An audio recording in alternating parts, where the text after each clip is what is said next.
अब सिर्फ टेस्ट ही होगा।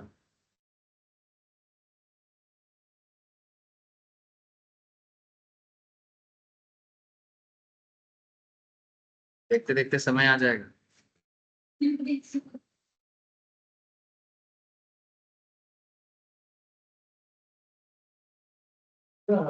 Good evening sir. Asmita, Deboshweta, Rina, good Rishita, evening Roshan. Sir. Good evening sir. Good Roshan. Evening sir. Soumyadip, Soumyadip class আসছিস না কেন রে? স্যার অনেক আমাদের এখানে লাস্ট এক্সাম ছিল তো কলেজে, তারপর পুজো ছুটি, এবার থেকে আবার রেগুলার হবো। আচ্ছা, দেখি আবার কবে রেগুলার দেখতে পাই, অনেকদিন দেখিনি তোকে। আমি অনলাইনে ছিলাম তার আগে, তাই জন্য। ছিলিস? কি জানি, আমি তো আমার ক্লাসে তো খেয়াল করিনি। না না ছিলাম। ম্যামের ক্লাসে ছিলিস হয়তো। হ্যাঁ। ও স্যার, চলো স্যার। না,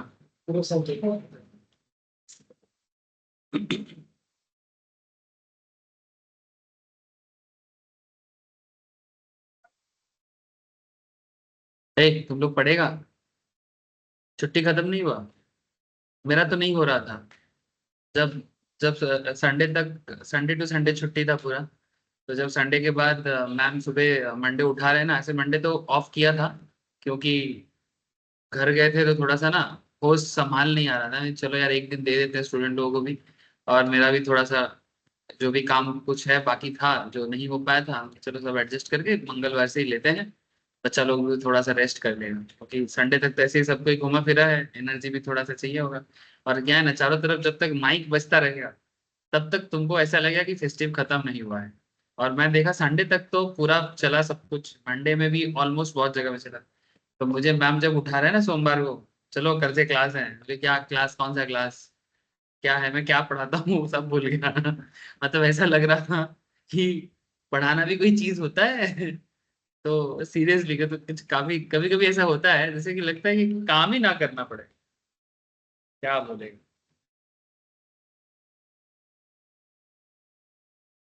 मैंने सीरियसली मन ही नहीं कर रहा था। शायद अगर मेरे को इस एज में ऐसा होगा तो आप लोगों का क्या हालत है, कभी कभी मैं सोचता हूँ। दीघा में था।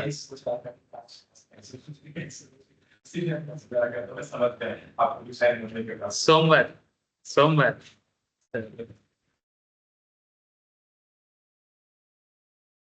ठीक है सर, चलो वापस ट्रैक में आते हैं। ऐसे मैं ट्रैक में आ गया सर, कल से क्लास ले रहे हैं, 3-4 क्लास हो चुका है, मोटा मोटी एक रिदम मिल गया मुझे। ठीक है, कि पढ़ाना कैसे होता है याद आ गया, क्योंकि ये भी तो एक टेक्निक है। मोटा मोटी याद आ गया सर। चलो। अच्छा, तो बेसिकली हम लोग इकोनॉमिक्स क्लास में ये पढ़ रहे थे सर, मार्केट। क्या पढ़ रहे थे? मार्केट। मार्केट में ये चल रहा था, थ्योरी ऑफ मार्केट के अंदर परफेक्ट कंपटीशन पूरा कंप्लीट हुआ था आई थिंक, है ना? अभी हम लोग थोड़ा धीरे धीरे मोनोपोली, मोनोपोलिस्टिक, ओलिगोपोली, ये सब चीजों में थोड़ा डिस्कशन करेंगे तो मार्केट कंप्लीट हो जाएगा। उसके बाद माइक्रो इकोनॉमिक्स में कुछ दिन क्लास ऑफ रहेगा, उसके मैक्रो चालू होगा। जिन लोगों का मैक्रो का जो भी टॉपिक है, सीए में सबसे ज्यादा है, सीएमए को भी मोटा मोटी मैक्रो करना पड़ता है। सीएस के केस में हल्का हल्का कुछ टॉपिक है, बट जो टॉपिक जिसका रहेगा उस हिसाब से बताएंगे सर। कौन बार बार कर, अभी तो बात नहीं कर सकते।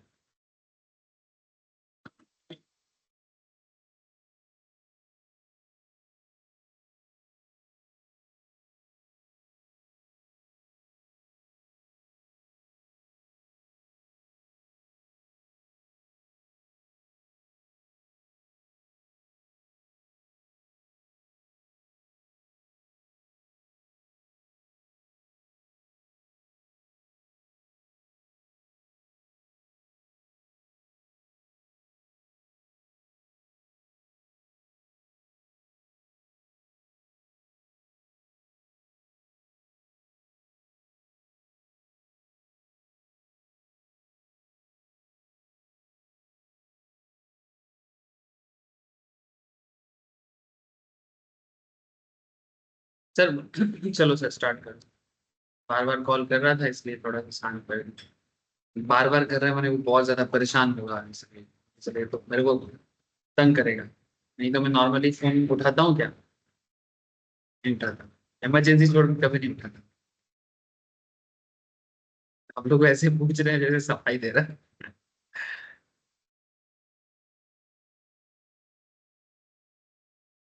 स्क्रीन शेयर करता हूँ सर, एक बार कंफर्म करोगे?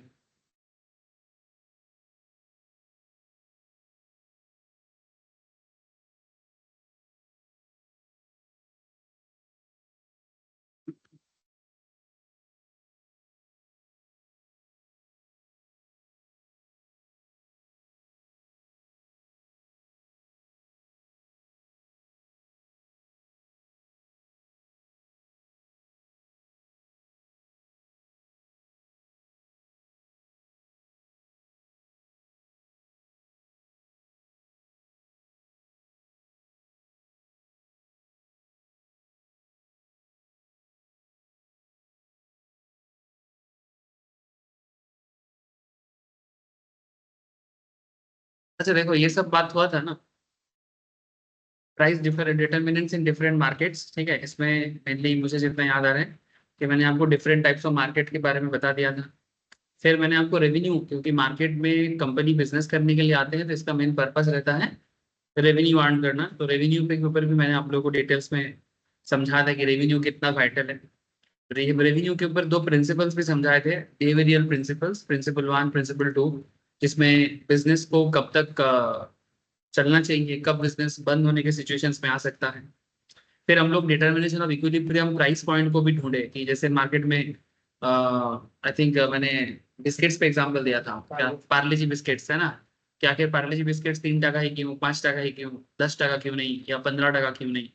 या फिर आलू का दाम पे बात किए थे कि आलू का दाम 30 टका ही क्यों होगा, क्यों नहीं कोई अपने मर्जी से 50 टका किलो आलू बेच दे, है ना। मैंने मर्जी से हो सकता है मेरा चीज मैं बेचूं, कस्टमर अगर दे देगा तो मेरा, लेकिन ऐसा नहीं होता है।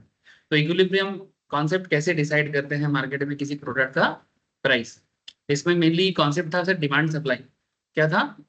डिमांड और सप्लाई एक इक्विलिब्रियम सिचुएशंस में प्रोडक्ट प्राइस को लेके आता है और अल्टीमेटली मार्केट उसको डिसाइड कर लेते हैं और फिर उस चीज का एक दाम बन जाता है मार्केट।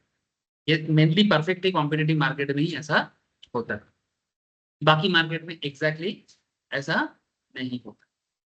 फिर हम लोग डिमांड और सप्लाई के थोड़ा सा चेंजेस में, माने मानो मेरा सप्लाई कांस्टेंट है, डिमांड चेंज हो रहा है, डिमांड कांस्टेंट है, सप्लाई चेंज हो रहा है, तो इक्विलिब्रियम प्राइस पॉइंट चेंज कितना होता है, ठीक है। क्योंकि ऑब्वियसली ना, डिमांड चेंज होगा, सप्लाई कांस्टेंट है, सप्लाई चेंज होगा, डिमांड कांस्टेंट है, तो ऑब्वियसली कुछ तो चेंज होगा ना। तो फिर हम लोग बिजनेस के बारे में और भी बात किए थे कि साइमल्टेनियस चेंज कैसे होता है, ये सब चीजें मैं बोला था। फिर परफेक्ट कंपटीशन का पूरा डिटेल चर्चा भी हुआ था, मुझे याद आ रहा है सर। परफेक्ट कॉम्पिटिटिव डिमांड कब कैसे देखने में होते हैं। मजा का बात है कि परफेक्ट कॉम्पिटिशन में डिमांड का, रेवेन्यू का, मार्जिनल रेवेन्यू, प्राइस सब एक ही होता है और ये पूरा का पूरा हॉरिजॉन्टल होता है। क्यों होता है? विथ लॉजिक एंड रीजन समझाया गया था, गलत तो नहीं बोल रहा हूँ ना? हाँ, ये स्ट्रेट लाइन में क्यों होता है ये डिटेल्स में समझाया गया था, और उसके पीछे जो मेन लॉजिक काम करता है वो है industry is price maker and firm is price taker, है ना। इंडस्ट्री प्राइस डिसाइड करते हैं, माने किसी प्रोडक्ट का दाम क्या होगा ये इंडस्ट्री डिसाइड करते हैं, और फार्म जो होते हैं वो ऑटोमेटिकली उसको एक्सेप्ट करते हैं, ठीक है। अच्छा, फिर हम लोगों ने देखा प्राइस पॉइंट वाइज किस तरह से ये चीजें होता है ग्राफिकली। उसके बाद लास्ट दिन थोड़ा डिफिकल्ट पॉइंट था, price and output determination and equilibrium of the firm. ये लास्ट क्लास में डिस्कशन हुआ था कि अल्टीमेटली एक फार्म इक्विलिब्रियम पॉइंट पे कैसे पहुंचते हैं और प्राइस डिटर्मिनेशन भी कैसे करते हैं, दोनों को मिक्सड अप करके। थोड़ा ट्रिकी एरिया था, ठीक है।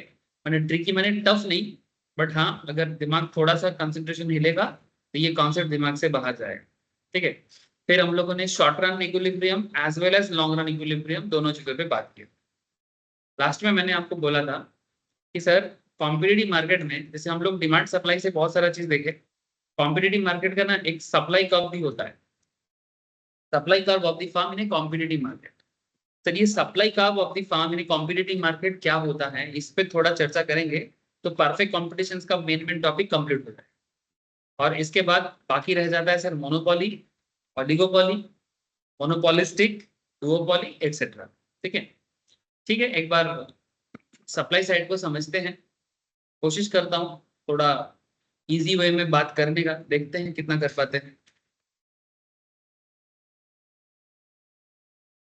सर आप लोगों को ऑनलाइन में स्क्रीन शेयर है ना सभी को? Yes sir. Yes, Yes, sir. sir.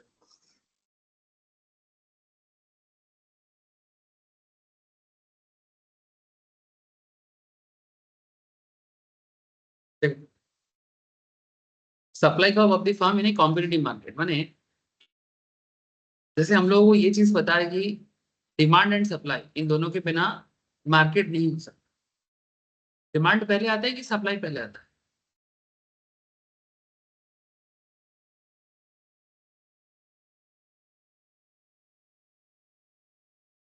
सोच के बता कि डिमांड होने से सप्लाई होता है कि सप्लाई होने से डिमांड होता है? मैंने तुमको भूख लगने से माँ खाना देता है कि माँ खाना बनाते है इसलिए भूख लगता है?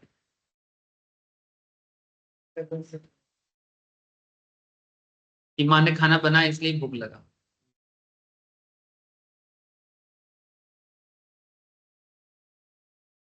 क्या डिमांड पहले सप्लाई बाद में? आपका क्या राय है बोलो? डिमांड पहले सप्लाई बाद में? सर एक्चुअली ना ये बहुत ही कंट्रोवर्शियल क्वेश्चन है, बट हाँ सीरियसली कंट्रोवर्सी है। तुम लोग सोच रहे थे मैं आप लोगों के साथ खेल रहा हूँ, नहीं खेल नहीं रहा हूँ। मैं देख रहा था कि दो एंगल से कौन सोच पा रहा है, तो सभी ने एक ही तरह का सोचा। ऐसा नहीं होता, दोनों ही होता है। एग्जाम्पल दे रहा हूँ, जैसे कुछ बेसिक चीजें होते हैं जिसके बिना जिंदगी नहीं चलता, ठीक है, मैंने बेसिकली नेसेसिटीज, ठीक है। ये लाइफ चलाने के लिए कुछ नेसेसिटीज है कि नहीं? तो नेसेसिटीज जो है वो तो सर डिमांड पे ही सप्लाई है, और सप्लाई भी पहले से है, उसको हम लोग अपने हिसाब से रेडी कर लेते हैं। फॉर एग्जाम्पल खाना, भूख लगने से ऑब्वियसली हम लोग खाना मांगते हैं, तो भूख लगना डिमांड है, और खाना जो रेडी है वो सप्लाई साइड से देखते हैं। अब भूख लगता है बोल के, तो यहाँ पर एक पॉइंट आता है सर कि क्या पेड़ जो फल देता है, पॉइंट बहुत सारा पॉइंट आ सकता है, फिलोसॉफिकल बात हो जाएगा। पेड़ जो फल देता है वो हमारा भूख देख के देता है कि उसको देना है इसलिए देता है? या फिर वो ये देखता है कि भाई कितना पेट है, उसमें कितना फल जा सकता है? अब फल का अंदर से सिर्फ फल नहीं, किसी भी जैसे राइस का, वो भी तो एक तरह का फल ही होता है ना, ठीक है। मैंने जो राइस हो जाए, व्हीट हो जाए, सब तो फल ही है ना, बीज से फल बनता है, इसी तरह से होता है। तो मेरा कहने का मतलब है कि पेड़ जब अपना फसल या फल जो भी देता है, पेट देख के देता है कि कितना पेट है, उस पर कितना खाना जाएगा, उसको देख के सप्लाई कर रहा है। सर ऐसे तो नेचर एडजस्टमेंट करता रहता है, लेकिन हम लोग एज हमारे नीड के हिसाब से, जैसे आजकल क्या हो गया ना, ऑर्गेनिक तरीके से जो नॉर्मली नेचुरली जो चीजें था, हम लोग बहुत सारी चीजें नेचुरल कॉन्सेप्ट को खराब कर दिए हैं हमारे बैड लाइफस्टाइल के कारण। मैंने बैड लाइफस्टाइल नहीं बोलेंगे इसको, इसको बोलेंगे बैड सोशल स्ट्रक्चर। मैंने लाइफस्टाइल तो निजी बात हो गया, सोशल स्ट्रक्चर मैंने सबका मिली जुली एक एग्रीगेट में खराब करना। एग्जाम्पल के रूप में, सोसाइटी पहले बहुत बेहतरीन था, हम लोग बोलते हैं कि ये मॉडर्न जमाना है, कोई मॉडर्न वॉडर्न नहीं है, हम लोग एकदम भद्दा जमाना में जी रहे हैं। सर मैं इसके पीछे प्रमाण भी दूंगा आपको। एक जमाना था जब फैमिली छोटा होता था, छोटा इन द सेंस मैंने क्या बोलेंगे सर, पॉपुलेशन कम था, और पर फैमिली में मैंने उत्कृष्ट लाइफ होता था। एक फैमिली में 4 बंदा होगा या फिर सब कोई मिलजुल के रहेगा, लोग बिल्डिंग पे बिल्डिंग नहीं बनाएगा, पेड़ पौधा ज्यादा रहेगा, रहने का जगह कम रहेगा, ठीक है, ताकि जो भी नेचर में है वो सब चीज इतना ज्यादा उपलब्ध हो कि किसी भी चीज के लिए महंगाई फील ना हो। आज हम लोग बाजार में हर चीज खरीदते हैं, पुराने जमाने में बाजार में इतना सारा चीज नहीं मिलता था, सारा चीज ऐसे ही मिल जाता था। मैंने सप्लाई साइड इतना अच्छा था, सप्लाई साइड इतना अच्छा था कि महंगाई नाम का चीज नहीं था।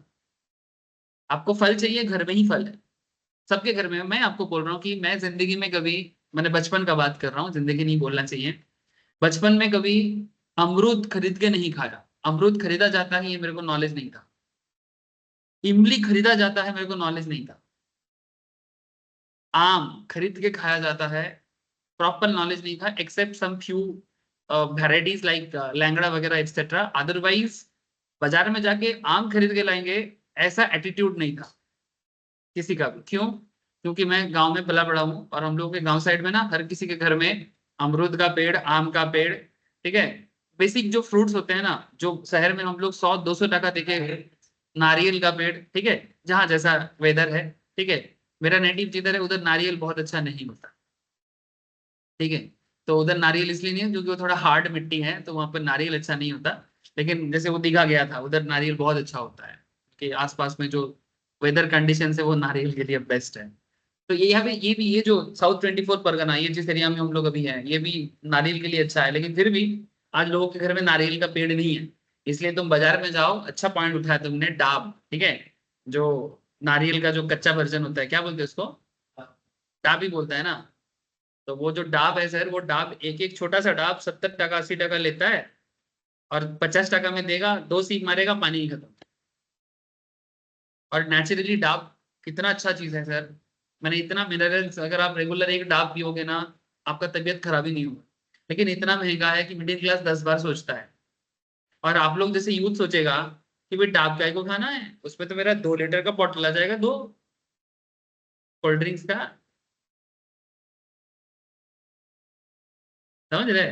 मैं 60 टका 70 टका अगर तुम्हारे पास रहेगा, तुम एक स्प्राइट का बॉटल या फिर क्या बोलते हैं, जिंक्स, क्या ना है, स्ट्रिंग, स्ट्रिंग का बॉटल खरीद लेगा, लाल पीला कलर का।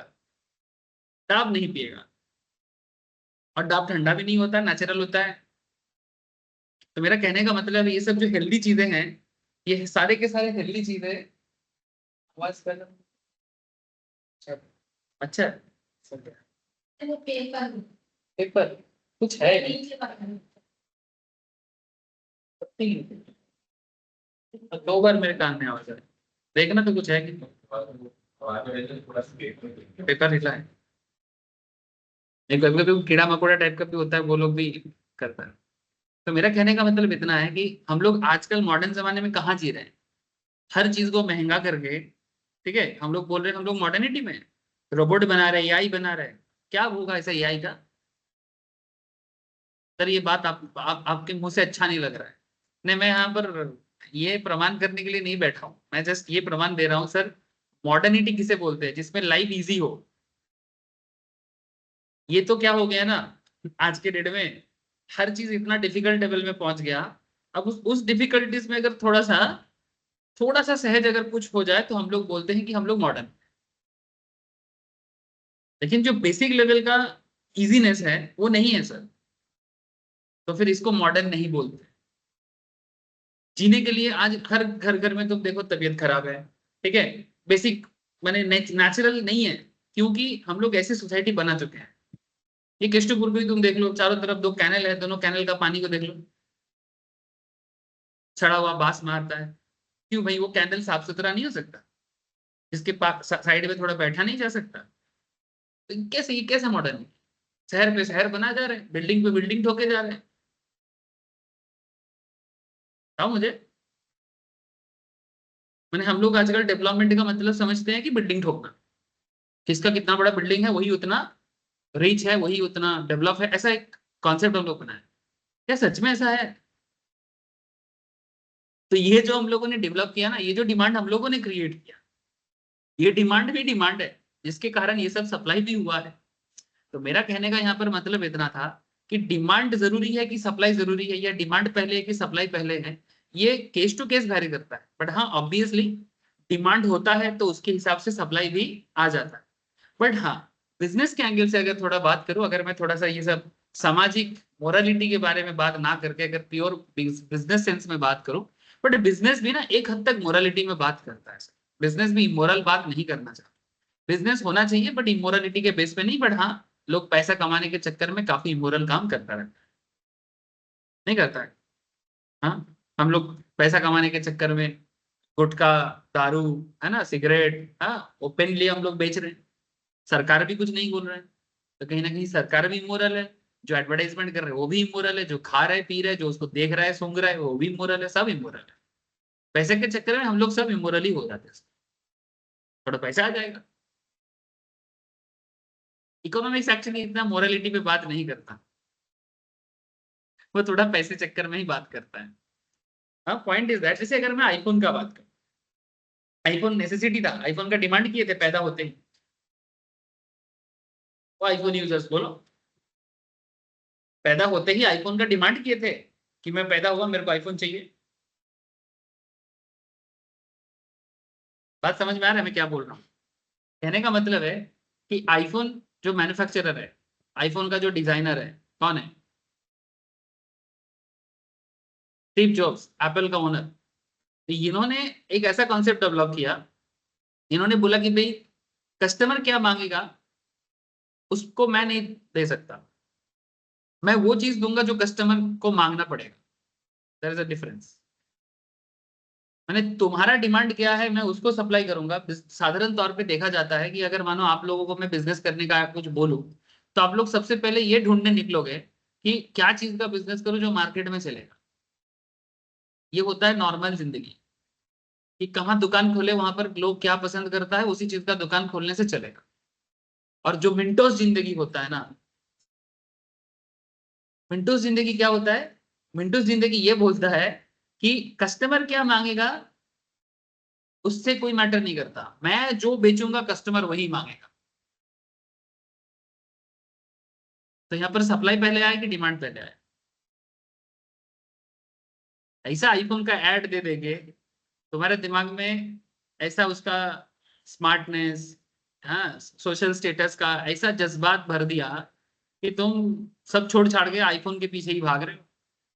और बिग बिलियन डे सेल और ये सब सेल में अगर थोड़ा सा 2-4 हजार दाम कम दिखे, ए भाई ले 4 हजार कम मिलेगा, आईफोन तो एक चाहिए था, बचपन से शौक था, स्कूल में देखा था उसका लड़का लेके आता था शर्मा जी का बेटा के पास, ये शर्मा जी का ही बेटा है। ठीक है, तो शर्मा जी का बेटा यूज कर रहा है तो अभी गंगुली जी का बेटा भी बोलेगा, बैनर्जी का बेटा भी बोलेगा। हाँ, समझ रहे सर? चांगमाई का बेटा भी बोलेगा। तो पॉइंट समझ में आ रहा है सर? तो कुछ चीजें क्रिएट किया जाता है और कुछ चीजें नेचुरली होता है। तो अगर मैं ये कहूं कि डिमांड पहले है सप्लाई बाद में है, ये भी सही है। और अगर मैं बोलूं कि सप्लाई पहले है डिमांड बाद में है, ये भी सही है। तो एक तरफा जवाब नहीं था सर, इसलिए मैं बोला थोड़ा दोगलापन है इस क्वेश्चन में। ठीक है, दोगला ही बना सर बात, इधर भी है उधर भी है।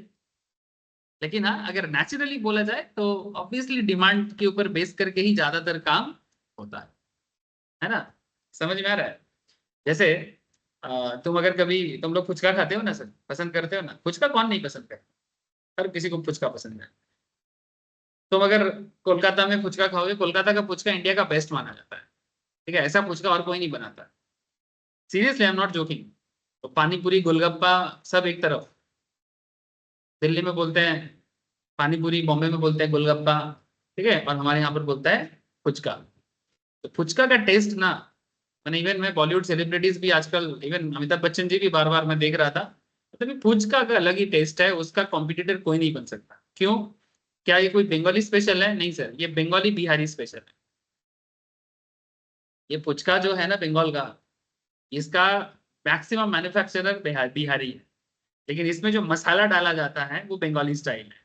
तो ये बिहारी का मैन्युफैक्चरिंग और बंगालीज का मसाला दोनों मिला के ईस्ट इंडिया का ये जो कल्चर बना है ना, ये अलग ही स्वाद है।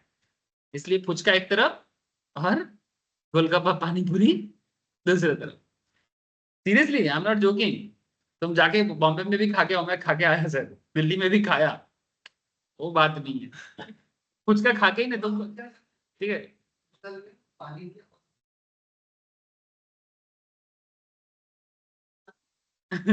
अब मैं वही बोल रहा हूँ। अच्छा, इसमें एक चीज है, साउथ इंडिया में अगर जाओगे, ऐसे इंदौर का खाना बहुत फेमस है, मध्य प्रदेश का इंदौर का, ऐसे चाट वगैरह बहुत फेमस होता है, खाने के लिए बहुत अच्छा बना जाता है। तुम इंदौर वगैरह में जाओगे, साउथ इंडिया में जाओगे, इंदौर में एक्चुअली बहुत जैनी लोग रहते हैं। कौन रहते हैं? जैनी लोग रहते हैं, जो जैनिज्म फॉलो करते हैं। और जैनिज्म में ना मिट्टी के नीचे का चीज खाया नहीं जाता, जो चीज मिट्टी के नीचे उगता है वो जैनी लोग परहेज करते हैं। जैसे कि आलू, गाजर, ठीक है, मूली, इस तरह का चीज वो लोग खाने में नहीं रखते। लेकिन फिर भी जैनिक फूड बहुत टेस्टी होता है। वो लोग ऑनियन वगैरह कुछ यूज नहीं करता खाने में, अदरक भी यूज नहीं करता, क्या बोलते हैं उसको, लहसुन तो यूज ही नहीं करता, लेकिन फिर भी उनका तुम मसाला इतना टेस्टी बनता है खाना कि तुम बार बार मांग के खाओगे। तो अगर तुम इंदौर साइड में जाके फुचका मांगोगे तो उनके पास ना दो तरह का चाट होता है। आलू भी होता है, जो लोग आलू पसंद करते हैं, और होता है केला।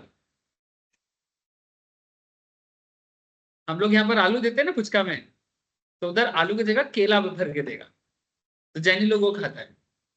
और आलू is not good for health, केला इज गुड फॉर हेल्थ, जैसे आयरन रिच फूड है सर केला।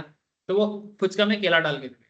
तो मेरा कहने का मतलब इतना था कि ये इंदौर में या साउथ इंडिया में जहाँ पर जैनी लोग रहते हैं, तो वहां पर केला, फुचका को केला को अंदर भरने का जरूरत क्या पड़ा, क्योंकि वहां पर वो धार्मिक डिमांड बन गया।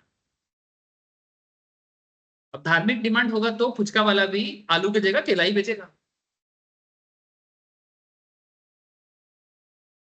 आप समझ रहे हो मैं क्या बोल रहा हूँ, कि डिमांड और सप्लाई में ये जो लड़ाई है ये चलता रहेगा।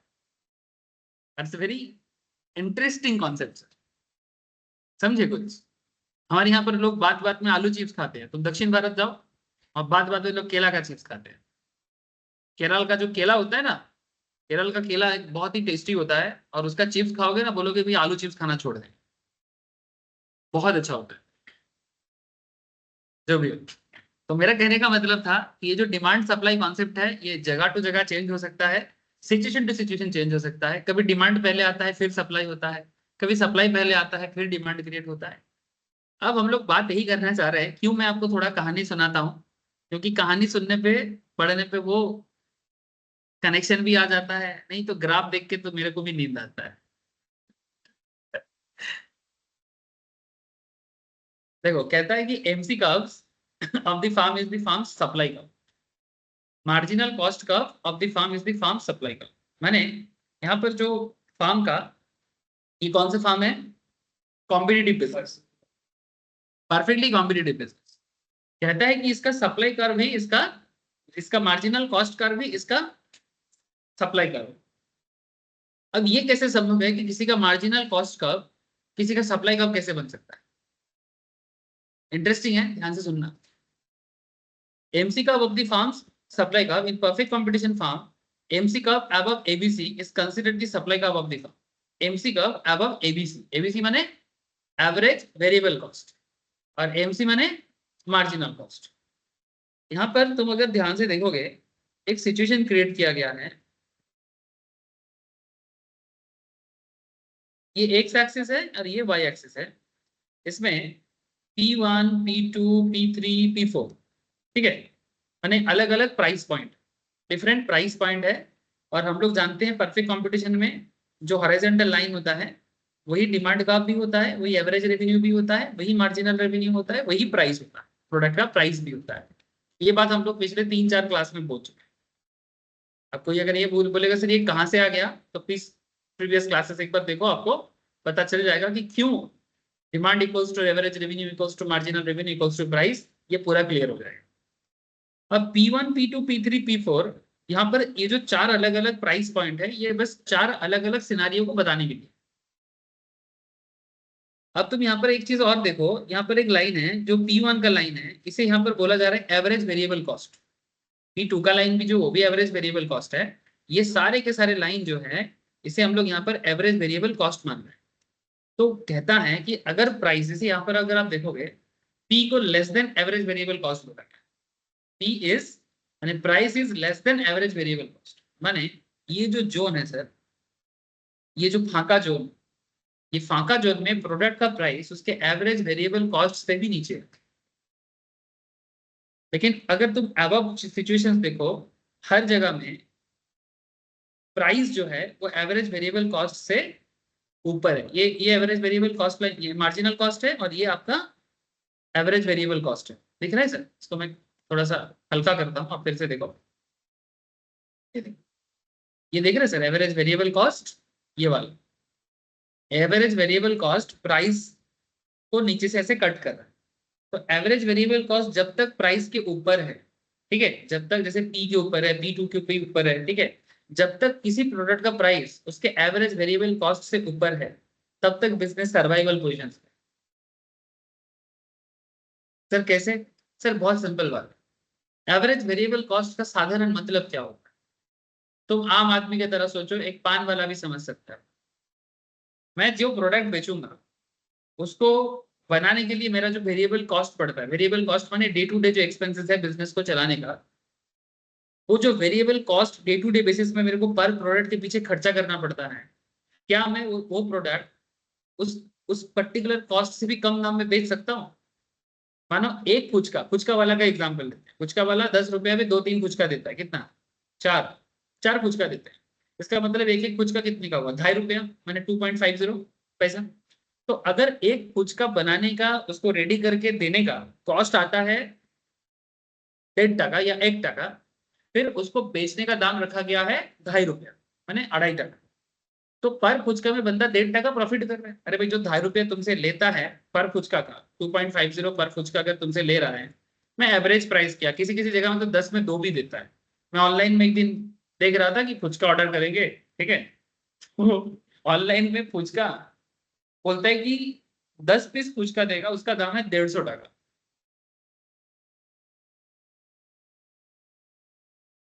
15 टका पीस। क्या फुचका खाएगा बता नहीं। 15 टका पीस फुचका, बट लोग खाते हैं। यहाँ पर तो 15 टका में मजा हो जाएगा पूरा, है ना? 15 टका पीस फुचका। जो भी हो, आप समझ रहे हो, ऑनलाइन का खेल है, ठीक है। ऊपर से डिलीवरी चार्जेस वो सब तो अलग, जीएसटी अलग। मैंने जब एक प्लेट फुचका तुम्हारे घर पे आएगा, तुम्हारे पॉकेट से 200 से 250 रुपया निकलेगा, मन तो नहीं भरेगा, पेट तो दूर की बात। पेट तो भरेगा ही नहीं, ऐसे फुचका कौन पेट भरने के लिए खाता है? लेकिन मन भरने के लिए तो खाते हैं फुचका, वो भी नहीं भरेगा। तो कहने का मतलब क्या है कि अगर पर फुचका पे तुम्हारा वेरिएबल कॉस्ट 2.5 रुपये के नीचे है, तो जाके 2.5 रुपया तुम्हारा सर्वाइवल कॉस्ट है, माने तुम्हारा बिजनेस चलेगा। अगर मानो पर फुचका का वेरिएबल कॉस्ट से भी तुम्हारा प्राइस कम हो जाएगा, तो तुम फुचका बेच के कितना दिन दुकान चला पाओगे? मानो तुम्हारा खर्चा पड़ जाता है 3.5 टका, और तुम फुचका बेच रहे हो 2.5 टका में, 2 टका 50 पैसा में, चलेगा दुकान? सिंपल सा कहानी है। सर कॉस्ट कैसे मैनेज होता है? सर ये तो बिजनेसमैन को पूछो। सैक्रिफाइस करना पड़ता है कॉस्ट बचाने के लिए। मानो अपना इसका पापा इसको, शर्मा जी का बेटा को, शर्मा जी ने पैसा दिया कि जा बेटा बिजनेस कर। बच्चा बहुत चिल्लाते घर पे, ठीक है, हम ये करेंगे, हम वो करेंगे, ठीक है। तो शर्मा जी का बेटा शर्मा जी को, मैं ऐसे ही तुक्का मार रहा हूँ, हो सकता है सही निकल जाए, ठीक है, ऐसे मेरा तुक्का लग जाता है, ठीक है। तो शर्मा जी का बेटा शर्मा जी के बेटे को, शर्मा जी के बेटे को, ठीक है, पैसा दिया। बहुत दिन से तंग कर रहा था, बिजनेस करेगा। 1 लाख टका दिया, बोलते क्या करेगा? नाम दुकान खोलेगा, कपड़ा का दुकान खोलेगा, जीन्स टी शर्ट बेचेगा, ठीक है, फैशन, ठीक है, मार्केट में बड़ा डिमांड है। अब शर्मा जी का बेटा जा रहा है बड़ा बाजार, गया शॉपिंग करने, मैंने दुकान के लिए, अपने लिए नहीं, सारा चीज खरीदा। आने के टाइम पे पापा को फोन कर रहे हैं, पापा टैक्सी कर ले। भाई बस पे लेके आ, 238 में चढ़, बागेटी उतर, 10 टका भाड़ा दे, कॉस्ट बचेगा। वो सामान तुम टैक्सी में लद के लाएगा, 300 टका तुम टैक्सी वाले को देगा। भाई वो 300 टका तो तुम्हारा एक प्रोडक्ट बने, दुकान का सारा दिन का 300 टका का प्रॉफिट है। क्या समझा? जितना सेक्रीफाइस उतना कॉस्ट सेविंग्स। सक्सेसफुल बंदे का फूल दिखता है, बिस्तर का कांटा नहीं दिखता। क्या समझे? किसी कवि ने बोला और भी अच्छे से, मैं उसको सिंपल भाषा में बोला। सक्सेसफुल लोग, जैसे हम लोग बोलते हैं ना, भाई इसका तो एकदम गोल्डन स्पून है, गुलाब के बेड में सोता है। अरे भाई गुलाब के पेड़ में सोता है तो कांटा भी कितना खाया होगा, तब जाके गुलाब का पेड़ मिला है। वो किसी को दिखता नहीं है। कांटा खाओ फिर जाके गुलाब मिलेगा। कॉस्ट सेविंग्स करके ही वो चीज बन सकता है। शर्मा जी का बेटा बिजनेस करेगा। क्या समझा? पर्सनली मत ले भी सकता है। कॉस्ट सेविंग्स बहुत खतरनाक चीज है, ठीक है।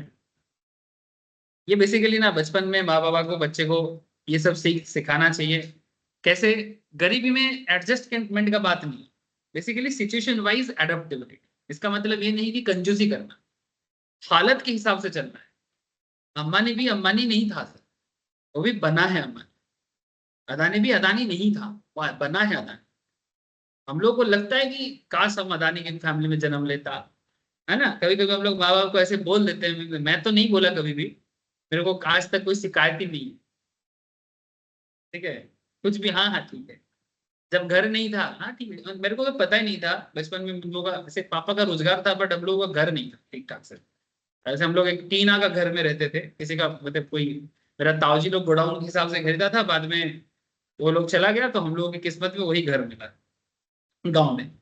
तो बचपन से मेरे को पता था कि हम लोग का टीना का घर है, और मेरा दोस्त लोगों का सब पक्का मकान। मैं गरीब नहीं था, खाने पीने का कोई कमी नहीं था। हाँ गरीब नहीं था हम लोग, लेकिन घर नहीं। तो होता है ना कुछ भगवान छीनता ही है। तो बिलीव नहीं करेगा कि जब कि मैं दोस्त लोगों का पक्का मकान में जाता था, मैं बोलता था वाह कितना अच्छा है तुम लोग का घर, मेरा तो टीना का घर है। छत भी टीना का, साइड भी टीना का। तो गर्मी के टाइम पे जब धूप होता था 40-45 डिग्री में, तो वो घर में तुम घुस नहीं सकते, गारंटी। 2 सेकंड नहीं रुक सकते तुम। मैंने सिर्फ छत टीना का बहुत लोगों का होता है, मेरा तो साइड भी टीना का था। टीना नहीं समझते? टीना मैंने उसको क्या बोलते हैं, टीना ही तो बोलते हैं उसको। वो आजकल आजकल फैशनेबल हो गया है, ये देख, ये यहाँ से डॉक्टर का घर का छत है ना, उसमें कलर वाला लगाते हैं। हम लोग पुराने जमाने में वो एकदम टीना कलर का ही होता, स्टील कलर। हाँ उसको स्टील कलर बोलो या जो भी है। अभी भी बहुत सारा जगह में टीना का घर दिखता है। लोग छोटा छोटा दुकान लगाते हैं रोड साइड में। हाँ हाँ हाँ, बहुत जगह में है टीना का, लोग आज भी यूज करते हैं। नॉर्थ ईस्ट में कितना सारा लोगों का घर भी है। हाँ उसको टीना ही बोलता है, हम लोग बंगाली में उसको टीन बोलते हैं। हम लोग उसको बंगाली में टीन बोलते हैं, इंग्लिश में उसको या हिंदी में टीना ही बोला जाता है। हिंदी में टीना ही बोलता है, जो भी हो। तो अब मैं ना उस, हम लोग दोपहर के टाइम पे कोई उस घर में रहना नहीं पसंद करता था। हम लोग के घर के बाहर एक बड़गद का पेड़ था, जिसको हम लोग बॉडगाज बोलते हैं। तो सारा दोपहर उस बड़गद के पेड़ के नीचे ही निकलता। क्यों, कौन जाएगा उस अंदर, मैंने 10-11 बजे के बाद ना घर के अंदर सारा सामान घर के अंदर ही है। जरूरत का, मेरे भूख भी लगेगा कि भाई भूख नहीं है, अंदर नहीं जाना है, क्योंकि तुम जाएगा ना सेकंड में तुम पूरा एकदम नहा लो। वो पसीना तो है ही, इचिंग है, और मैंने एक अलग ही मैंने जैसा लगेगा कि कोई तुमको आग में डाल दिया। लेकिन बिलीव में मेरे को ना इतना भी तकलीफ नहीं थी। मैं कभी शिकायत भी नहीं किया कि मेरा दोस्त लोगों का ऐसा है। मैं जिसके भी घर जाता हूँ सबका तो पक्का है, मेरा क्यों नहीं है। माँ को थोड़ा तकलीफ था, माँ पापा को बोलता था हम लोग का घर कब बनेगा, घर कब बनेगा। तो मैं जब केजी में पढ़ता था, आई थिंक केजी क्लास 1 में पढ़ता था, तो पापा ना किसी इंजीनियर से एक प्लान बना के लेके आया, ठीक है, कि घर बनेगा प्लानिंग के हिसाब से, शहर जैसा घर बनेगा। बाद में बना पापा उसमें ऐसा घर। लेकिन वो प्लानिंग देख देख के ना, माँ रोज हम लोग, मैं, माँ और बहन तीनों लोग ना बैठते थे, ठीक है। तो वो प्लानिंग का जो पेपर होता था उसी में हम लोग बोल देते थे ये मेरा घर है। ये मेरा घर है। ऐसा करते करते क्लास 8 में उठ गए, तब जाके पापा ने घर रेडी किया। अच्छा, घर रेडी करने के बाद पापा बोलता है अभी रह नहीं सकते, इतना खर्चा हो गया, भाड़ा पे दे देंगे। ठीक है, इतना लोन है, इतना सारा है, रह नहीं सकते, भाड़े पे देंगे। भाड़े पे लगा दिया। 2 साल तक भाड़ा रहा, फिर माँ झगड़ा करना चालू किया, होना चाहिए, ठीक है, अब ऐसे तो करना ही है। बोले क्या भाड़ा भाड़ा भाड़ा भाड़ा हटाओ। जिंदगी भर क्या ऐसा ही बीतेगा। फिर माँ झगड़ा किया, फिर जाके हम लोगों को मिला। वो भी फिर, वो जो किराएदार था वो बिजनेसमैन था, वो बोले कि हमको ना एक छोटा सा साइड दे दो। बोलते फिर वो ना कैसे निकल नहीं रहा था, गांव साइड में ऐसे होते हैं छोटा शहर में। फिर किसी तरह से वो निकला, मतलब हम लोग गए तो जाके वो शर्म के मारे निकला, नहीं तो वो भी नहीं निकलता। आई थिंक मैं थोड़ा सा पहले ही पक्का मकान का स्वाद ले लिया था, जब वो ना प्लास्टर वगैरह भी कुछ नहीं हुआ था, बस ढलाई हो गया था और खिड़की बैठ गया था, ठीक है। वो भी पूरा पूरी भी। मैं बोला कि तुम लोग इधर ही रहो टीना के घर में, मैं तो रात को उधर ही सोऊंगा। ऐसे थोड़ा बड़ा होने के बाद लड़का लोग ऐसे बोलते हैं ना हमको अपना घर चाहिए, ठीक है। तो बहन बोलता है "तो तू अकेला सोएगा, मुझे तू मेरे साथ सोएगा, रात को डर जाएगा"। मैं तो एक दिन मैं खुद ही डर गया, डर के डर के आके माँ को और पापा को बुला रहे हैं, खुलो खुलो खुलो खुलो, क्या है, भूत है। तो जो भी हो, मैंने अब जस्ट इमेजिन करो, बचपन से शौक है घर होगा घर होगा, उम्र बीत गया, घर ही नहीं मिला। और जब घर बना प्रॉपरली, होते होते मेरा कॉलेज हो गया, 2 साल हार्डली मैं घर पे रहा, फिर मुझे कोलकाता आना, सब कुछ रेडी किया, उसके बाद से मेरे को घर में रहने का मौका ही नहीं मिला। बस जब छुट्टी में जाता हूँ 1 हफ्ता, हर साल में 15 दिन 20 दिन 1 साल हार्डली। घर बना, घर के लिए सपना देखते देखते मिला ही नहीं। तुम जिस चीज के लिए तरसोगे, शायद भगवान वो तुम्हें देता ही नहीं है। ये मेरा घर का किस्सा मैं आपको बताया। आज 2 स्टोरेड बिल्डिंग है, लेकिन इवन उस घर का एक एक चीज, क्या कलर होगा, क्या टाइल्स होगा, जैसे होता है नॉर्मली हर फैमिली में, एक एक चीज जोड़ जोड़ के, जो जो पापा का बजट है उसके हिसाब से, पापा आपके बजट के हिसाब से बोलो, मैं जाके पसंद करके दूं। ये नहीं मिला। तो जो भी हो, ऐसा होता है, समझ रहे सर? ठीक है, अरे कहने का मतलब समझ रहे हो सर? तो ऐसे बहुत सारा कहानी सबका जिंदगी में होता है। लेकिन देखो जिंदगी, जिंदगी जितना देखोगे उतना पता चलेगा। शर्मा जी का बेटा बिजनेस कर सकता है, लेकिन सैक्रिफाइस बहुत जरूरी चीज, कॉस्टिंग तभी बचेगा। तो ये चीज कोई सिखाने वाला चीज नहीं, ये हालात का शिकार होना चाहिए। तो कभी अगर हालात ऐसा हो ना, घबराना नहीं, क्योंकि जिंदगी में आगे आपको बहुत बड़ा सीख देके जाएगा। ये मैं अपने एक्सपीरियंस से आपको बता रहा हूँ। समझ रहे सर? मैं गरीब फैमिली में नहीं जन्मा, मैंने ऐसा नहीं कि मेरे को खाना नहीं मिलता था, ऐसा नहीं है। लेकिन यस आई नो कि कैसे होता है, एक गरीबी टाइप कैसे होते हैं। ऐसा कभी नहीं हुआ कि कभी जरूरत पूरा नहीं कर पाया, ऐसा तो नहीं बोलूंगा। हाँ, फैशनेबल कुछ भी नहीं मिला, ठीक है, जो अल्ट्रा मॉडर्न चीजें हैं या जो भी मार्केट में आ रहा है तुरंत मिल जाएगा, ऐसा नहीं है। वो करते करते जिंदगी बीत जाएगा।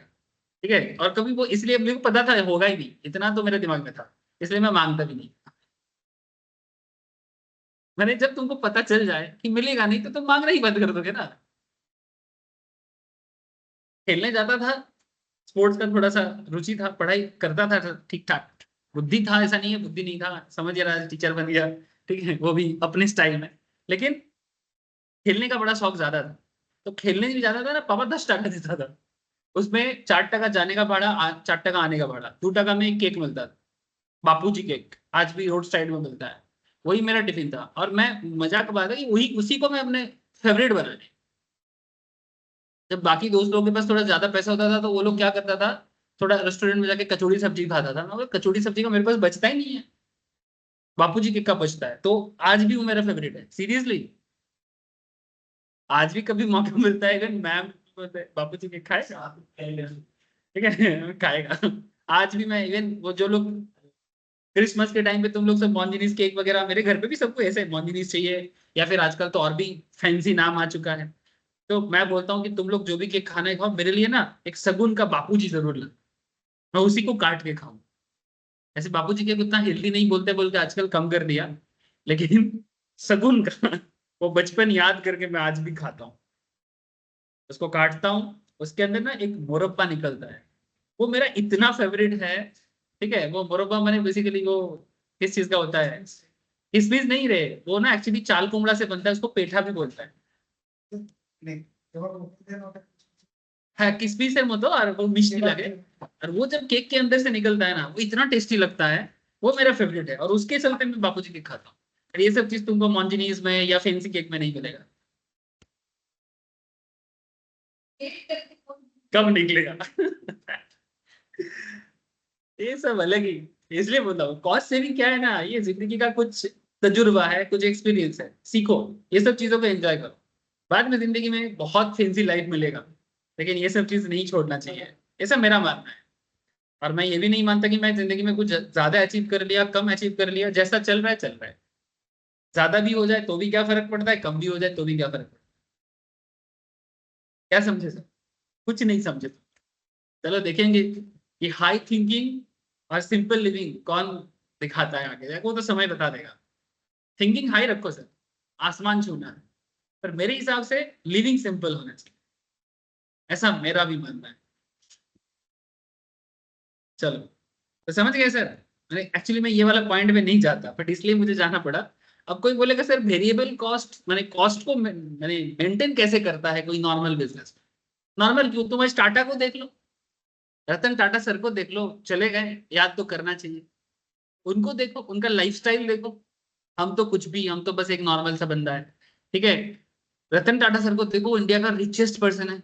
अगर उनको उनका इनकम को ट्रस्ट में ना दिया जाए और सारा इनकम खुद के नाम पे कर दिया जाए, अंबानी इतना पीछे चला जाएगा कि काउंट में नहीं आएगा। समझे कुछ? नीचे चला जाएगा सर, अंबानी काउंट में नहीं आएगा। इतना पैसा है रतन टाटा सर के पास, लेकिन वो अपने जिंदगी में उस तरह का जिंदगी जिया ही नहीं। उसका एक कहानी बता रहा था, उन लोग दो भाई था। एक भाई आज भी उनसे थोड़ा छोटा है शायद, तो बता रहा था कि वो लोग ऐसे तो देखो, रतन टाटा तो, टाटा का बिजनेस तो बहुत पुराना है ना। टाटा का बिजनेस 1910 साल से चल रहा है, ठीक है। 1910 से अभी 2024, 100 साल से ज्यादा पुराना बिजनेस है। बहुत सारा लीजेंड बिजनेसमैन निकला है, जमशेद टाटा, फिर आपका दोरबजी टाटा, और भी बहुत सारे लोग बिजनेस को आगे लेके गए हैं। तो रतन टाटा का जब जन्म हुआ है 1947 के आसपास के टाइम पे, या फिर 1937 के आसपास के टाइम पे, तब टाटा ऑलरेडी एक बहुत ही एस्टेब्लिश्ड बिजनेसमैन। तो रतन टाटा को या उनके भाई को स्कूल जब छोड़ने जाता था, वो अपने ग्रैंडमदर के पास बड़ा हुआ है, शायद आप लोग ये कहानी सुनोगे। तो उन लोग रोल्स रॉयस में जाता, रोल्स रॉयस में उन लोग स्कूल में जाता था। लेकिन जाने के टाइम पे तो ना नहीं कर सकता, घर पे जो बोलेगा वही करना पड़ेगा। लेकिन आने के टाइम पे इन लोगों को खराब लगता था, क्योंकि बाकी लोग तो नॉर्मल है। तो इसलिए ये लोग ड्राइवर को बोल देता था कि हम लोग तो गाड़ी में नहीं चढ़े। तो दो भाई पैदल चलता था और रोल्स रॉयस उनको फॉलो करता था। जस्ट इमेजिन कि कैसे बड़ा बंदा बनता है, बड़ा इंसान कैसे बनते हैं। ये बचपन से ये चीज था उनका, तभी जाके आज इतना बड़ा हुआ है।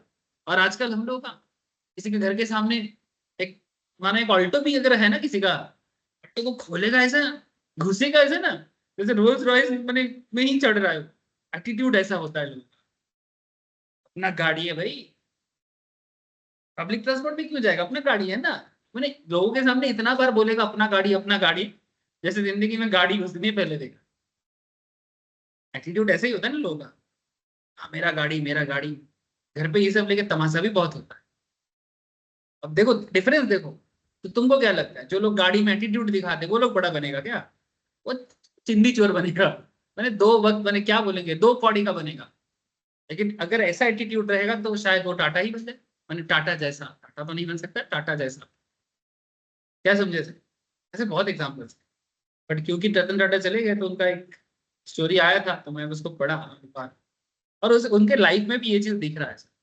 वो जिस तरह से लाइफ को लीड किया है, सीरियसली आइडियल पर्सन। मैंने इनको जिंदगी भर नमन ही करेगा, पूरा भारत हमेशा उनको नमन करेगा, भारत भी दुनिया भी। कॉस्ट, तो उनका लाइफ सही, आज टाटा इतना सक्सेसफुल कैसे रहा है? क्योंकि ये लोग कॉस्ट को ऑलवेज सेव किया है, प्रोडक्ट को ऑलवेज सिंपल रखा है, मैंने क्वालिटी वाला रखा है। टाटा का सबसे बड़ा एक चीज है, ये कॉस्टिंग से याद आया, टाटा इंडिका। टाटा इंडिका पहला गाड़ी है जो फुल्ली इंडियन इंजीनियरिंग पे बना है। पता है आप लोगों को? पहला गाड़ी तो सर एम्बेसडर है, लेकिन एम्बेसडर का जो टेक्नोलॉजी है वो इंडिया का नहीं, वो बाहर से ही आना था। उसके बाद मारुति सुजुकी का गाड़ी आया, इसका नाम था मारुति 800। मारुति 800, लेकिन ये मारुति 800 अपना नहीं है, मारुति अपना है, पर टेक्नोलॉजी जापान का है। सुजुकी आज भी है हमारे साथ। लेकिन टाटा ने 2000 में सबसे पहले, रतन टाटा का ही ये खुद का कॉन्सेप्ट था कि एक्चुअली उन्होंने बहुत बार बहुत सारे कंट्री के पास गया था, कि वो बोला था कि इंडिया का खुद का कार बनेगा। तो बोलता है कैसे बनेगा, क्या है आप लोगों के पास ऑटोमोबाइल एक टेक्नोलॉजी, कैसे बनाओगे? इम्पॉसिबल इंडिया का खुद का कार होना। माने fully India build technology, make in India concept. और Indica is the first car जिसका एक एक ऊर्जा पूर्जा सब इंडिया में ही बना, उसका मैन्युफैक्चरिंग, उसका डिजाइनिंग, एवरीथिंग। भले ही गाड़ी आपको पसंद हो ना हो फर्क नहीं पड़ता, बट इस गाड़ी का, इंडिया का लार्जेस्ट सेलिंग कार था टाटा इंडिका। आज भी अगर कहीं दिख जाए, लोगों के घर में दिख जाएगा, वो रखा है। और वो इंडिया का लार्जेस्ट सेलिंग कार रहा है उस टाइम का। और वो परसेप्शन ही चेंज हो गया कि इंडिया गाड़ी नहीं बना सकता। समझे क्या? उसके बाद तो लाइन लग गया। महिंद्रा उसके बाद कितना गाड़ी बनाया, आज भी बनाता है, एकदम फुल्ली इंडिया में। और आज तो इंडिया, आज के डेट में इंडिया ऑटोमोबाइल सेगमेंट्स में बहुत काम कर रहा है। लेकिन वर्ल्ड का बेस्ट बेस्ट मैन्युफैक्चरर भी आज इंडिया ही आना चाहता है। हाँ, फोर्ड भी हाँ चला गया था, वापस आ रहा है। इग्नोर नहीं कर सकते इंडिया में। जितना समय जाएगा इंडिया को इग्नोर तुम कर ही नहीं सकते। अब ये रास्ता दिखा दिया रतन टाटा। रास्ता दिखाना इतना आसान नहीं होता सर। खुद एग्जाम्पल सेट किया और फिर बना के दिखाया और उस पर कर रहे हैं। तो इंडिया का खुद का कार और इंडियन लोगों को बेचना है, कितना कॉस्ट कम करना पड़ेगा, जस्ट इमेजिन कर। मैंने कॉस्ट को सेव करके क्वालिटी कार देना। और इंडिया में जो नॉर्मल मैन्युफैक्चरिंग गाड़ी है इंडियन कंपनीज में, मारुति सुजुकी एंड टाटा, इसमें टाटा का सेफ्टी बहुत अच्छा होता है। सेफ्टी के लिए टाटा का गाड़ी जाना जाता है। लेकिन लोग मारुति सुजुकी इसलिए ज्यादा परचेस करते हैं। मारुति सुजुकी की सुविधा क्या होता है ना, कि उसका ना सर्विस सेंटर बहुत मिलता है आपको। और अगर बाद में किसी को गाड़ी सेल भी करना है ना, तो इजीली उसको बायर मिल जाता है। टाटा का थोड़ा सर्विस सेंटर का इश्यूज है, मैंने सुजुकी के कंपेयर में। मारुति सुजुकी के कंपैरिजन में टाटा थोड़ा पीछे, लेकिन उतना भी कुछ पीछे नहीं है। वन ऑफ द बेस्ट है। बट हाँ, मारुति सुजुकी का बहुत ज्यादा मार्केट ना, थोड़ा ज्यादा होता है, सुजुकी से ज्यादा होता है। मारुति सुजुकी थोड़ा सस्ता पड़ता है। सेम कार आपको मारुति सुजुकी अगर 3.5 लाख में देगा, वही गाड़ी टाटा का दाम थोड़ा सा 50,000 60,000 ज्यादा ही पड़ेगा। थोड़ा ज्यादा हो, क्योंकि सेफ्टी फीचर्स टाटा का होता है, मैं जितना जानता हूँ। ऐसे बहुत ज्यादा नॉलेज नहीं है मेरे को ऑटोमोबाइल में, बट हाँ मैंने गाड़ी सेफ्टी होता है, इतना मैं आपको। लेकिन कॉन्सेप्ट इज वही, कॉस्टिंग। मैंने बिजनेस करना इतना आसान चीज नहीं है, बट बिजनेस और लाइफ में बहुत कनेक्शन।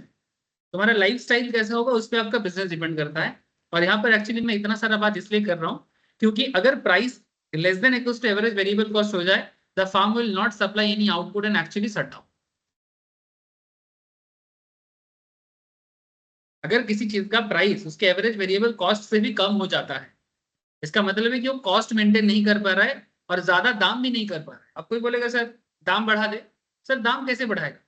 मार्केट में तो कंपटीशन है ना, आपको तो एक मिनिमम प्राइस में लोगों को देना पड़ेगा, लेकिन आप कॉस्ट मैनेज नहीं कर पा रहे। तो लोग अगर सेम चीज कोई दूसरा कंपनी दूसरा प्रोडक्ट दे देगा ठीक ठाक दाम पे रीजनेबल प्राइस में, तो कस्टमर उनके पास जाएगा ना, आपके पास क्यों जाएगा? आप समझ रहे हो ना मेरा बात? और परफेक्ट कॉम्पिटेटिव में तो और ज्यादा। मानो तुम आलू बेच रहे हो, ठीक है, जैसे कार के केस में वो परफेक्ट कॉम्पिटेटिव नहीं है, बट एग्जाम्पल के लिए मैंने कार का एग्जाम्पल यूज किया। तुम आलू बेच रहे हो, तुम बोलोगे कि मेरा आलू 50 टका केजी, क्यों? क्योंकि मेरा खर्चा ज्यादा पड़ता है। अरे भाई तुम खर्चा क्यों कर रहे हो ज्यादा? तुम कम करके बेचो, खर्चा करो ना। मैंने तुम बोल सकते हो कि भाई मेरा आलू यहाँ का नहीं है, बाहर का है। ठीक है, अगर कोई बाहर का चीज का क्वालिटी समझता है तो तुमको दाम दे के जाएगा। लेकिन अगर कोई क्वालिटी नहीं समझता है, तुम ज्यादा बोलने से कोई तुमको ज्यादा नहीं देगा, बगल में सस्ता मिलेगा उसी के पास जाएगा। हाँ या ना? समझे? जैसे अभी तुम मार्केट में कॉलीफ्लावर खरीद पसंद सभी कोई करते हैं, कॉलीफ्लावर जिसको हम लोग फूल गोभी बोलते हैं। अब फूल गोभी धीरे धीरे तुमको मार्केट में थोड़ा ज्यादा दिखेगा, लेकिन अभी जो सिचुएशन है, एक गोभी का दाम 70 से 80 टका कम से कम दाम। लेकिन लोगों को अभी देखने में ना लगेगा कि गोभी खाएंगे, क्योंकि अभी नया नया गोभी ना काफी टेस्टी होता है। लेकिन लोकल एरिया में गोभी अभी भी बना नहीं है, क्योंकि बंगाल में ठंडा पड़ते पड़ते दिसंबर, और जब तक दिसंबर नहीं आएगा आपको लोकल गोभी नहीं मिलेगा। तो ये जो अभी से जो गोभी मिलेगा, ये ज्यादातर केस में रांची या जो मोटा मोटी जहाँ ठंडा वेदर आ जाता है, वहां पर आपको गोभी मिलेगा। अब वो गोभी तुम 70 80 टका में मार्केट में एक पीस मिलेगा, वो भी मीडियम साइज का। अब जो कस्टमर ये समझता है और खा सकता है, वो जाके वो गोभी खरीद के लाएगा। 80 टका का एक गोभी मिडिल क्लास तो कभी परचेज नहीं करेगा। कोई कोई थोड़ा शौक से खा सकता है। जैसे मैं वेजिटेरियन हूँ, तो हम खाते हैं। अगर 80 टका भी गोभी मिलता है ना, तो मैं जाके लेके आता हूँ, क्योंकि वो मेरा शौक होता है। और क्योंकि मेरा चिकन मछली वगैरह में खर्चा नहीं होता है, तो इसलिए जो भी मार्केट में नया फ्रूट्स आता है, नया सब्जी आता है, मैं पहले वो महंगा चीज खरीदता हूँ। शौक होता है। क्या समझे? कहने का मतलब इतना था कि खरीदने वाला खरीदेगा, अगर कस्टमर है तो दुकानदार बेचेगा। हेलो? लेकिन अब दिसंबर के टाइम पे तुम रांची से क्यों क्यों लाएगा? क्योंकि तब तो लोकल में अवेलेबल है। तो कस्टमर उस टाइम पे एक एक कॉलीफ्लावर के लिए 20 25 टका खर्चा करता है। तो तुम उस टाइम पे बोलेगा नहीं, मेरा तो रांची का है, मैं अभी 70 में बेचूंगा। चलेगा तुम्हारा उस टाइम पे? समझा कर, सिंपल बिजनेस आइडिया, सही टाइम पे सही चीज कर। लेकिन अभी ठीक है, अभी चलेगा, अब तुम रांची से लाओ ना, चलेगा। दो चार लोग जो खाते हैं ना, दाम देके खाएगा, क्या समझे। तो हर केस में एक चीज टारगेट रहना चाहिए कि प्राइस कभी भी वेरिएबल कॉस्ट के नीचे नहीं जाना चाहिए। अगर जाएगा तो वो शट डाउन पॉइंट कहलाएगा। क्या कहलाएगा? ठीक है। तो अगर मैं इसको इस पॉइंट पे देखो, देखो ये मेरा P2 जो था, ये मेरा एवरेज वेरिएबल कॉस्ट इस तरह से इसको नीचे से कट कर रहा है। इसका मतलब मेरा प्राइस 2 जो है वो प्राइस मेरा सही है। अच्छा, प्राइस 3 प्राइस 4 तो एकदम सही है, क्योंकि हर केस में वो प्राइस ज्यादा ही है। इवन P2 तक मेरा एवरेज वेरिएबल कॉस्ट लाइन का मैक्सिमम पोर्शन क्या है? नीचे ही है P2 के, बहुत ही छोटा सा पोर्शन ऊपर है। इसका मतलब हम लोग आसानी से कह सकते हैं कि P2 तक तो हम आराम से अपना सप्लाई चला सकते हैं। P1 में उसको थोड़ा सोचना पड़ेगा। मैंने P1 में बेसिकली ऐसा हो रहा है कि कॉस्ट और प्राइस सेम हो रहा है। मैंने अगर ज्यादा दिन ऐसा चलता रहे ना, जिस टाइम पे प्राइस और वेरिएबल कॉस्ट इक्वल हो जाए, आप अभी चिंता में आ गए सर, ज्यादा दिन तक चलेगा तो मुश्किल में आ जाओगे, समझे। और जब प्राइस आपका वेरिएबल कॉस्ट से नीचे आ जाए तो क्या हो जाएगा? दुकान बंद करना पड़ेगा।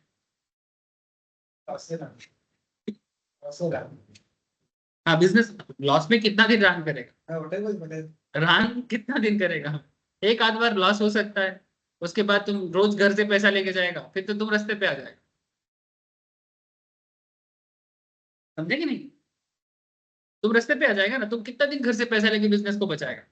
सर्टेन टाइम तक जरूर कोशिश करेगा जितना तुम सहन कर सकते हो, लेकिन जब तुम्हारे सहन शक्ति के बाहर चला जाएगा, माने सहन शक्ति माने, अरे सिंपल बात है, सर्वाइवल इशू, तब तुमको ऑटोमेटिकली दुकान बंद करके चुपचाप रहना पड़ेगा। ऐसे कितना बिजनेस का एग्जांपल आपको मैं दे सकता हूँ। परफेक्ट कंपटीशन में तो बहुत है। आप अपने लोकल एरिया में, मैं केशवपुर एरिया में रहता हूँ, तो यहाँ पर मैं देखता रहता हूँ कि हर साल कितना दुकान आते हैं और कितना दुकान बंद होते हैं। आप अपने एरिया में वॉच करो, आपको वहां पर दिखेगा कितना दुकानदार नया बैठ रहे हैं और कितना दुकानदार जाके छोड़ के जा रहे हैं। और कुछ लोग तो सरवाइव करे जा रहे हैं, है ना। तो जो सरवाइव करे जा रहे हैं उनका क्या सीक्रेट है, और जो नहीं कर पा रहे उनका क्या इश्यूज है, फाइंड आउट करो। क्या समझो। एक चीज आप लोगों में शुरू के दिनों से बोलता हूँ कि पैसा कमाने का कोई कोर्स नहीं होता, एक ही कोर्स होता है, economics. How to make money, how to become rich, इसका कोई कोर्स नहीं होता।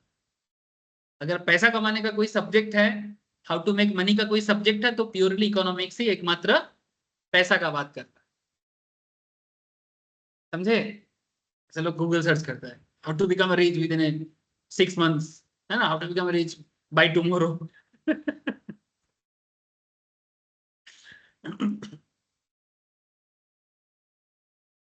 यूट्यूब में वीडियोस भी आता है और उसमें मिलियन बिलियन व्यूज है, बाप रे बाप। 10 मिलियन। हाँ, तो दिन का 10 मिनट दो और मिलियन मोटिवेशनल स्पीकर। क्या बोलता है? गूगल भी समझदार हो गया है, तो एआई लगा दिया ना कि it's not possible to become a in 6 months, it's not possible. Google भी समझदार हो गया है। नहीं, चलो सही है यार, कम से कम कुछ तो जवाब दे रहा है। क्या हुआ सर? सीक्रेट, गर्ल सीक्रेट, ठीक है चलेगा। अच्छा। अच्छा, यहाँ पर एक चीज है सर, यहाँ पर ना हम लोग एक और चीज देख पा रहे हैं सर, मार्जिनल कॉस्ट का। अच्छा, वी नो दैट कि marginal cost cut the average variable cost from below, है ना। ये चीज तो हम लोग लास्ट काफी दिनों से पढ़े आ रहे हैं। तो ये देखो, मार्जिनल कॉस्ट बिलो से एवरेज वेरिएबल कॉस्ट को कट करता है। और मार्जिनल कॉस्ट क्या होता है, ये सब मैंने कॉस्ट के चैप्टर्स में एक बार बोल के। सर यहाँ पर एक और बात है सर, कि तो फिर ये सप्लाई कब क्यों बन रहा है? सर एक्चुअली इसलिए सप्लाई कब हो रहा है, तुम एक चीज ख्याल करो, ये जो तुम्हारा मार्जिनल कॉस्ट कर्व है, यही marginal cost curve above ABC, मैंने एवरेज वेरिएबल, ध्यान से देखना सर, हाँ बहुत छोटा सा डिफरेंस है। MC curve above ABC is considered the supply curve. MC curve above ABC, above ABC माने ये जो एरिया है, इस एरिया से marginal cost average variable cost को क्या कर दिया सर, कट करके ऊपर चला गया। और ठीक इसी पॉइंट पे तुम देखो, ये जो सिचुएशंस है किसी भी बिजनेस का, यहां से लेके जो कार्व का सिचुएशंस बन रहा है, जब तुम क्यू क्वांटिटी प्रोड्यूस कर रहे हो, क्यू माने क्या, क्वांटिटी। सपोज तुम यहाँ पर 100 किलो बना रहे थे प्रोडक्ट, यहाँ पर 200 बना रहे हो, 300 बना रहे हो, 400 क्वांटिटी बना रहे हो, जो भी तुम्हारा क्वांटिटी है, मोटा मोटी जब तुम 100 क्वांटिटी बना रहे हो, वहां से लेके ये जो सिचुएशन है जहां से एमसी एमआर को, सॉरी एबीसी को कट किया है, ये पूरा एरिया तुम्हारा सप्लाई का है। तो ये बहुत सिंपल है। कैसे? क्योंकि मैंने आपको अभी एक चीज बोला कि अगर मेरा वेरिएबल कॉस्ट प्राइस के इक्वल हो जाए तो आप चिंता में हो, और अगर आपका प्राइस एवरेज वेरिएबल कॉस्ट से नीचे हो जाए तो आपका शटडाउन है। इसका मतलब अगर बिजनेस जिंदा है, उसका क्या प्रमाण है, ये वाला एरिया ही तो। जब प्राइस ज्यादा है, एवरेज वेरिएबल कॉस्ट कम है, तो P1 के एबव से P4 तक जब तक आपका प्राइस बना है, तब तक आपका बिजनेस जिंदा है। तो बिजनेस जिंदा है, इसका प्रमाण क्या है कि बिजनेस चल रहा है, सप्लाई कर रहा है, दुकानदार प्रोडक्ट अपना सप्लाई कर रहा है, पैसा आ रहा है ना, दुकान खुल रहा है। इसीलिए जिस पॉइंट से marginal cost average variable cost को कट करके एबव में चला गया, ये एबव में जितना पोर्शन मार्जिनल कॉस्ट है, वही एक बिजनेस का सप्लाई कर्व है इन दी परफेक्ट कॉम्पिटिटिव। समझे? जब शुरू किए थे देख के डर लगा था, सच बताना, लेकिन अभी डर लग रहा है, बहुत डिफिकल्ट लगा चीज देखने में, जेन्युइनली बताना। अगर कॉन्सेप्ट क्लियर है तो मुझे नहीं लगता कि सर ये, हाँ लेकिन हाँ अगर आप प्रैक्टिस नहीं करोगे, घर पे थोड़ा ड्रॉ नहीं करोगे, तो दिमाग के बाहर ही जाएगा। ठीक जावे तो, जावे ना। तो यहाँ पर हम लोग दो चीज देख लिए सर, कि कैसे एमसी कर्व अब एबीसी सप्लाई बनता है, और एक चीज देख लिए कि कब एक बिजनेस एक्चुअली शटडाउन पॉइंट पे, कौन से बिजनेस पे ऐसा होता है, किस तरह का बिजनेस में, परफेक्टली कॉम्पिटिटिव। ठीक है, एक बार ऑनलाइन में सबको पूछते हैं सर, नहीं तो बोलेगा लोगों को पूछा ही नहीं। बोलो सर आप लोग भी थोड़ा सा, अस्मिता, देवश्रीता, मनोषी, ऋषिता, रोशन, बोलो सर। हाँ sir. Yes sir. Yes sir. Okay sir.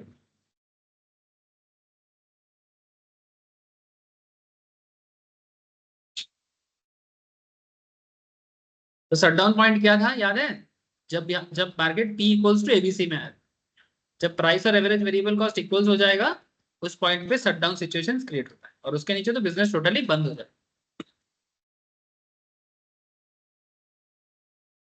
Exam में क्या करता है ना सर, आपको ऐसे एक ग्राफ दे सकता है, एमसीक्यू टाइप क्वेश्चन, ग्राफ देके आपको पूछेगा कि यहाँ पर कौन से पॉइंट में शटडाउन पॉइंट दिख रहा है। समझे? ऑब्वियसली आपको ऑप्शन देगा कि, ऑप्शन 1 में वैसा बोलेगा कि जब जब P1 ग्रेटर देन एबीसी है, जब P2 ग्रेटर देन एबीसी है, ठीक है, अब जब फिर P लेस देन एबीसी है, या फिर जब P1 इक्वल्स टू एबीसी है, किस पॉइंट पे बिजनेस शट डाउन करेगा। तो आंसर क्या होगा, जब P इक्वल्स टू एबीसी, माने प्राइस जब एबीसी के इक्वल होगा, वो पॉइंट शट डाउन पॉइंट माना जाएगा। समझे? एक नंबर के लिए इतना मेहनत सर नंबर के बारे में मत सोचो, सीखो तो नंबर ऐसे ही मिलेगा। पढ़ाई का दो सिस्टम होता है। आज एक बहुत फेमस इंसान को सुन रहे थे, सिंगर है, बहुत फेमस सिंगर है, बंगाली सिंगर है, बट हिंदी में भी काम करते हैं, एक्चुअली सिखाते हैं, गुरु है। उनका नाम मैं भूल रहा हूँ, एक्चुअली मैं इतना सिंगिंग जो जगत है उनके साथ इतना कनेक्टेड नहीं हूँ, और आजकल इतना चर्चा नहीं होता है तो नाम भूल जाता हूँ, बट मैं उनको बहुत अच्छी तरह से जानता हूँ। बहुत ही उम्र हो चुका है, तो उन्होंने एक जगह में ऐसे बोल रहा था कि गाने का कोई कंपटीशन नहीं होना चाहिए, सिंगिंग का कोई कंपटीशन नहीं होना चाहिए। जो इंसान सिंगिंग को कंपटीशन में जाने के लिए कर रहा है, वो कभी सिंगर बन ही नहीं सकता। अगर तुमको कंपटीशन जीतना है, इसलिए तुम सिंगर बनना चाहते हो, तो तुम सिंगर बन ही नहीं पाओगे। इंडियन आइडल पे हर साल कितना सिंगर आया है, कितना ही लोग सिंगर बन पाया, जीता भी है। मुझे आज भी याद है 2003 में जब फर्स्ट इंडियन आइडल आया था, 3 में या 5 में याद नहीं है, बट मोटा मोटी उसी टाइम पे, कि उस टाइम पे जो फर्स्ट हुआ था इंडियन आइडल में, उनका नाम था, फिर से भूल गया, लेकिन आज उसको कोई नहीं जानता। 2-4 एल्बम लाया था, 2-4 एल्बम लाया था, बट खत्म। लेकिन अच्छा, एक एक शो आया था फेम गुरुकुल बोल के, वहां पर अरिजीत सिंह ने पार्टिसिपेंट से, सीरियसली तब भी वो बहुत ही अच्छा गाता था, और मैं वो पूरा शो देखता था रेगुलर। तो अरिजीत सिंह उस शो में आई थिंक मैंने सेमीफाइनल से पहले ही हट गया, मैंने सेमीफाइनल तक, मैंने टॉप 4 में भी नहीं पहुंचा। जरूरी है, तभी सिंगर बन पाते हैं, समझे सर? तो एक्चुअली वो एक चीज बोल रहा था कि अगर सिंगर बनना है तो सिंगर कंपटीशन करके सिंगर नहीं बन सकता। सिंगर तो खुशी से होता है, गाओ, दिल से गाओ, सीख के गाओ, जितना जानते हो उससे बेहतर करके गाओ, गाने को एंजॉय करो।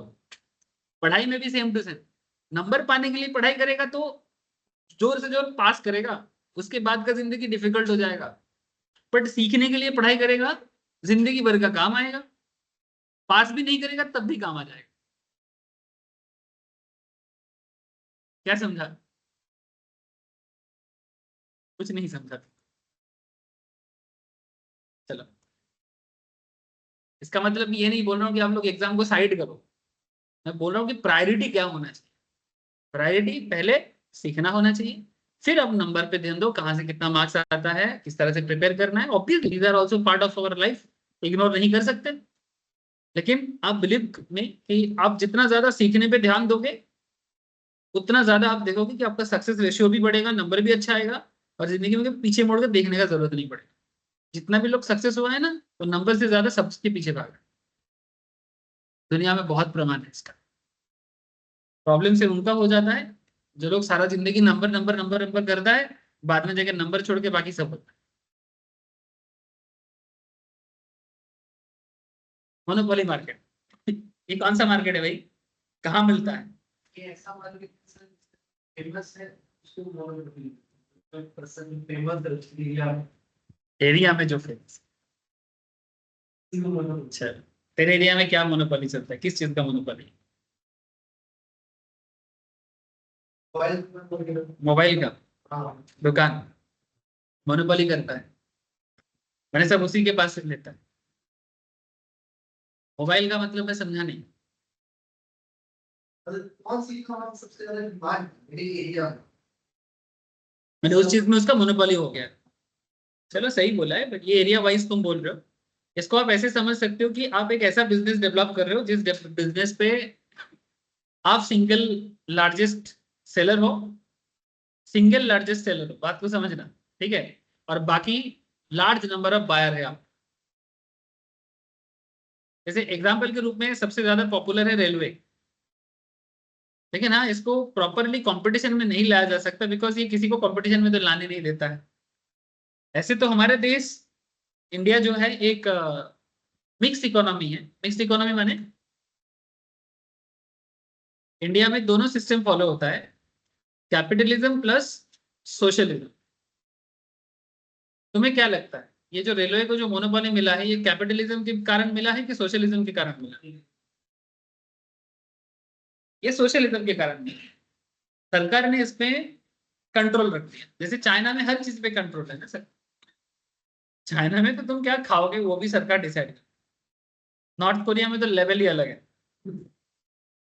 तुम ऐसे बात करते करते आंख पलक झपकोगे कि नहीं झपकोगे, वो भी गवर्नमेंट डिसाइड करेगा। ठीक है, आपकी इच्छा से आप पलक भी नहीं, ऐसे भी नहीं कर सकते, ऐसा भी नहीं कर सकते।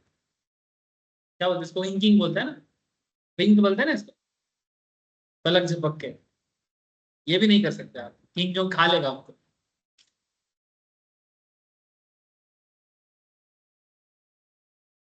तो मोनोपोली कॉन्सेप्ट एक्चुअली रेलवे का एग्जांपल इधर दिया है, बहुत सारी किताब में भी देता है और बच्चे लोगों को स्कूल लेवल से पढ़ाया जाता है।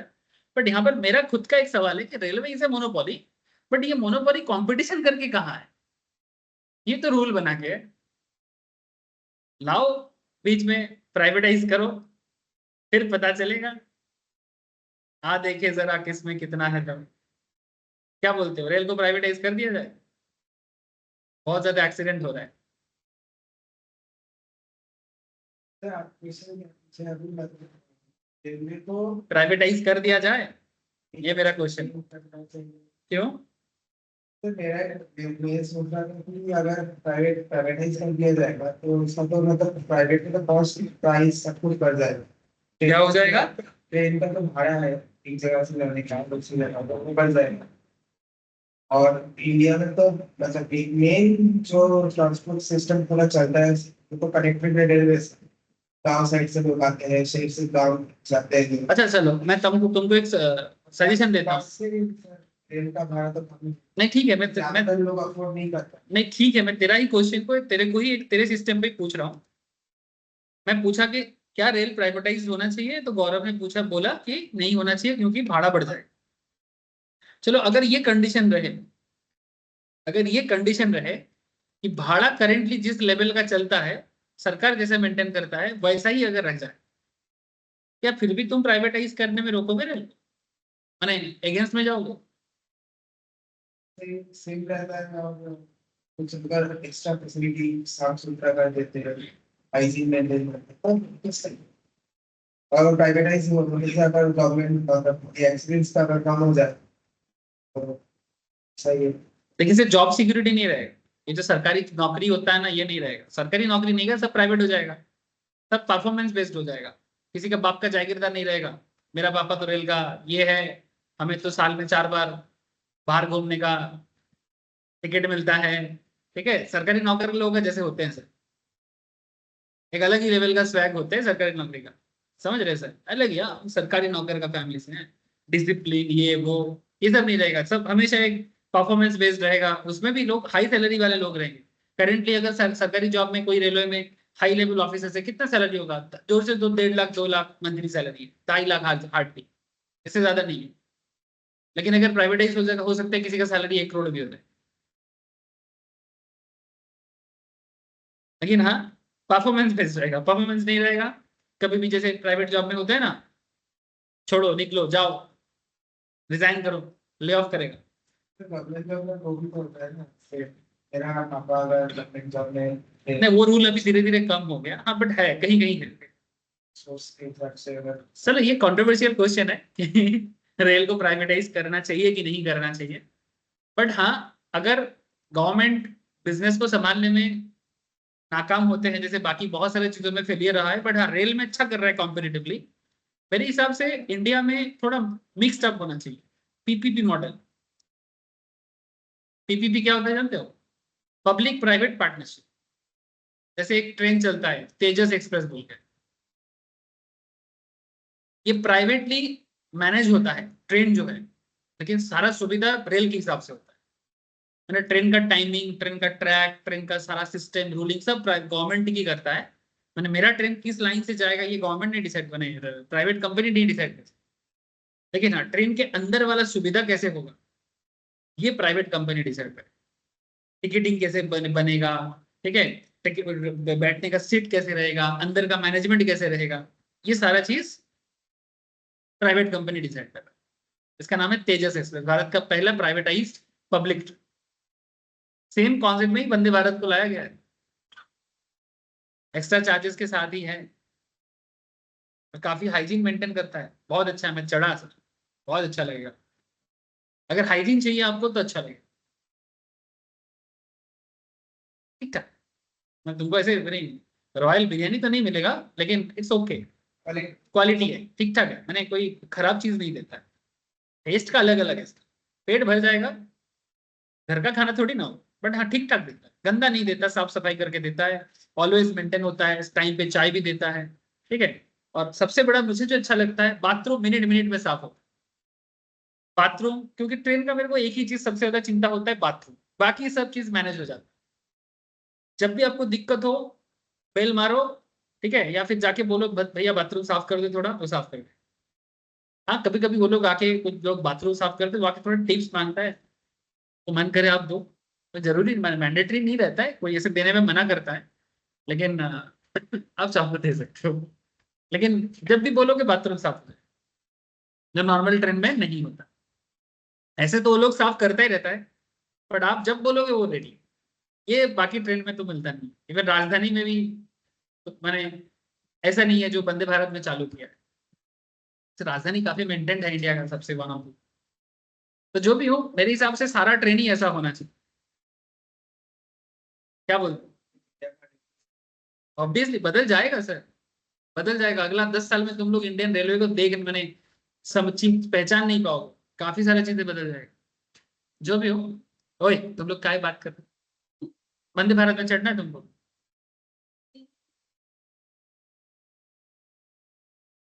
ठीक है नहीं है तो चला जाएगा, क्या है।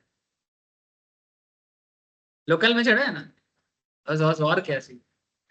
इसके बाद ट्रेन के छत में चढ़ जाना। मैं बॉम्बे में देखा सर, ट्रेन के छत पे लोग चढ़ता है, जैसे हमारे यहाँ पर लोग लोकल ट्रेन में झूलता है ना, बॉम्बे में मैंने देखा कि वो लोकल ट्रेन के छत पे चढ़ जाते हैं। मेरे को तो देख के डर लगा, क्योंकि वो तो इलेक्ट्रिक का हेड रहता है ऊपर। बॉम्बे में इतना भीड़ होता है और लोग छत पे चढ़ के जाते हैं। मेरा मेरा भैया है, मैंने बुआ रहता है उधर, तो मेरे को जब मैं क्लास 11 में पढ़ता था, तो मैं बॉम्बे गया, मैं चल तेरे को एक चीज दिखाते हैं। मैं क्या? और इधर लोग ट्रेन पे छत पे चढ़ के जाते हैं। मैं बोले पागल है, इलेक्ट्रिक लगेगा? बोले नहीं नहीं कुछ नहीं है, तू देख पूरा ट्रेन के ऊपर इतना भीड़ होता है और लोग चढ़ भी जाते हैं। कैसे चढ़ते हैं आई डोंट नो। बैठा है ट्रेन के ऊपर, जा रहा है ट्रेन। मैं खुद जाके देखा तब जाके मैं बिलीव किया, नहीं तो मैं बिलीव ही नहीं करता था। मैंने इलेक्ट्रिक में तो ये पॉसिबल नहीं है, डीजल में पॉसिबल हो सकता है। पुराने जमाने में तो लोग चढ़ता था डीजल में, तो क्योंकि ऊपर तो कुछ है नहीं, है ना, कोयला इंजन पे, डीजल इंजन पे। हाँ ऑब्वियसली इलेक्ट्रिक भी चलता है। बॉम्बे का लोकल ट्रेन सिस्टम इंडिया का सबसे बेस्ट है। इमेजिन करो, ये बॉम्बे ही कर सकता है।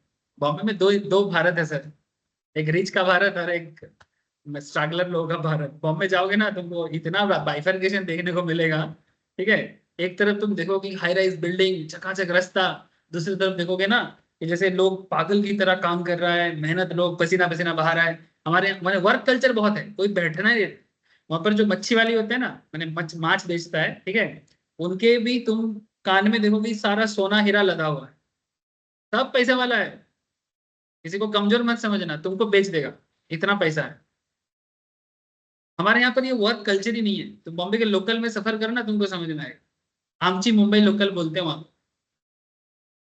ऐसे जाओगे, कैब में जाओगे, कैब में आओगे, क्या समझोगे? आमची लोकल ट्रेन में जाओ, पता चलेगा। मच्छी वाली लोग ऐसे कान में, और वहां पर ना मैं देखा, जैसे हमारे यहाँ पर जैसे तुम लोग कान में पहनते हो ना, एक कान का पहनते हो, वहां पर ना पूरा कान में पहनते हैं ऐसे, लगातार ऐसे सजा के। अब तुम बोलोगे टपूरी स्टाइल, सबका अपना अपना स्टाइल है यार। टपूरी क्या होता है? ठीक है, यहाँ का स्टाइल बंगाली थोड़ा भद्र लोग स्टाइल करते हैं, वो लोग थोड़ा अपना स्टाइल करते हैं, क्या है इसमें। मैं स्टाइल को लेके मेरा कैसे नहीं, जिसका जो भी स्टाइल है। लेकिन तुम सीरियसली बच्चे भाई लोगों के पास भी, तुम उसके पास मैंने एट ए टाइम 5-10 लाख तो नॉर्मल बात, जब बोलोगे अभी निकाल के दे देगा। इकोनॉमी बहुत स्ट्रांग है, लेकिन सब मेहनत करते हैं, हमारे यहाँ के नहीं। हमारे यहाँ पर कल्चर ही नहीं है, काम करने का कल्चर नहीं है, सब बैठे बैठे मिल जाए। वहां पर तो तुम्हारे पास पैसा भी हो ना, मानो तुम यहाँ पर अगर कोई 40-50 थाउजेंड मंथली कमाता है, वो एक स्टैंडर्ड लाइफ जी सकता है। बॉम्बे में 40-50 में कुछ नहीं होगा तुमको। अगर पापा का घर है तो ठीक है, पुराना, अदरवाइज तुमको अगर जाके कहीं पर रहना है तो तुमको चौल मिलेगा। जैसे हम लोग बस्ती बोलते हैं ना, उसको बॉम्बे में चौल बोलता है। तुमको चौल मिलेगा 50,000 मंथली सैलरी प्रॉपर। हाँ, 50,000 तुम्हारा मंथली सैलरी है, हमारा एक स्टैंडर्ड इनकम है कोलकाता के हिसाब से। बॉम्बे में ये स्टैंडर्ड नहीं है। वहाँ का इनका रेंट बस्ती का रेंट इतना नहीं होगा, बस्ती का रेंट में भी 4-5 5 हजार 10 हजार का होगा। अरे तुम्हारा 50,000 सैलरी में तुम कितना रेंट दे पाएगा? 7 हजार 8 हजार 10 हजार ही देगा ना। मानो तुम कॉलेज प्रोफेसर हो, ठीक है, कॉलेज का प्रिंसिपल हो, तुम्हारे पास मैंने बॉम्बे में कोई तुम्हारा एंसेस्ट्रल प्रॉपर्टी नहीं है, तुमको रहना है ना तो बस्ती में ही रहना पड़ेगा। तो थोड़ा स्टैंडर्ड देखने में होगा, बड़ा बस्ती है। मैं ऐसा बस्ती देख के आया, सेंटा क्रूज में है, ठीक है, सेंटा क्रूज मैंने बॉम्बे का एयरपोर्ट के जो आसपास का एरिया उसको सेंटा क्रूज बोलते हैं। वो बस्ती के अंदर में गया सर, बस्ती बहुत साफ सुथरा है क्योंकि सब एडुकेटेड लोग रहते हैं, लेकिन बस्ती है पूरा एकदम जैसे चौल जैसे होता है, मेन ग्राउंड से नीचे है, पानी का बहुत ही असुविधा है, सबके घर के सामने से लाइन लगा के लोग पानी पानी लेते हैं, माने पूरा एरिया में। कोलकाता में ऐसा जगह है ऐसा नहीं बोलूंगा, बट कम है। बॉम्बे में तुमको ऐसी चीजें बहुत रेगुलर मिले, और ऐसे जगह में लोग बड़े बड़े ऐसे मैंने कॉलेज प्रोफेसर, यहाँ पर कोलकाता में कॉलेज प्रोफेसर मैंने सॉल्ट लेक में खुद का घर हो जाएगा, बॉम्बे में नहीं मिलेगा।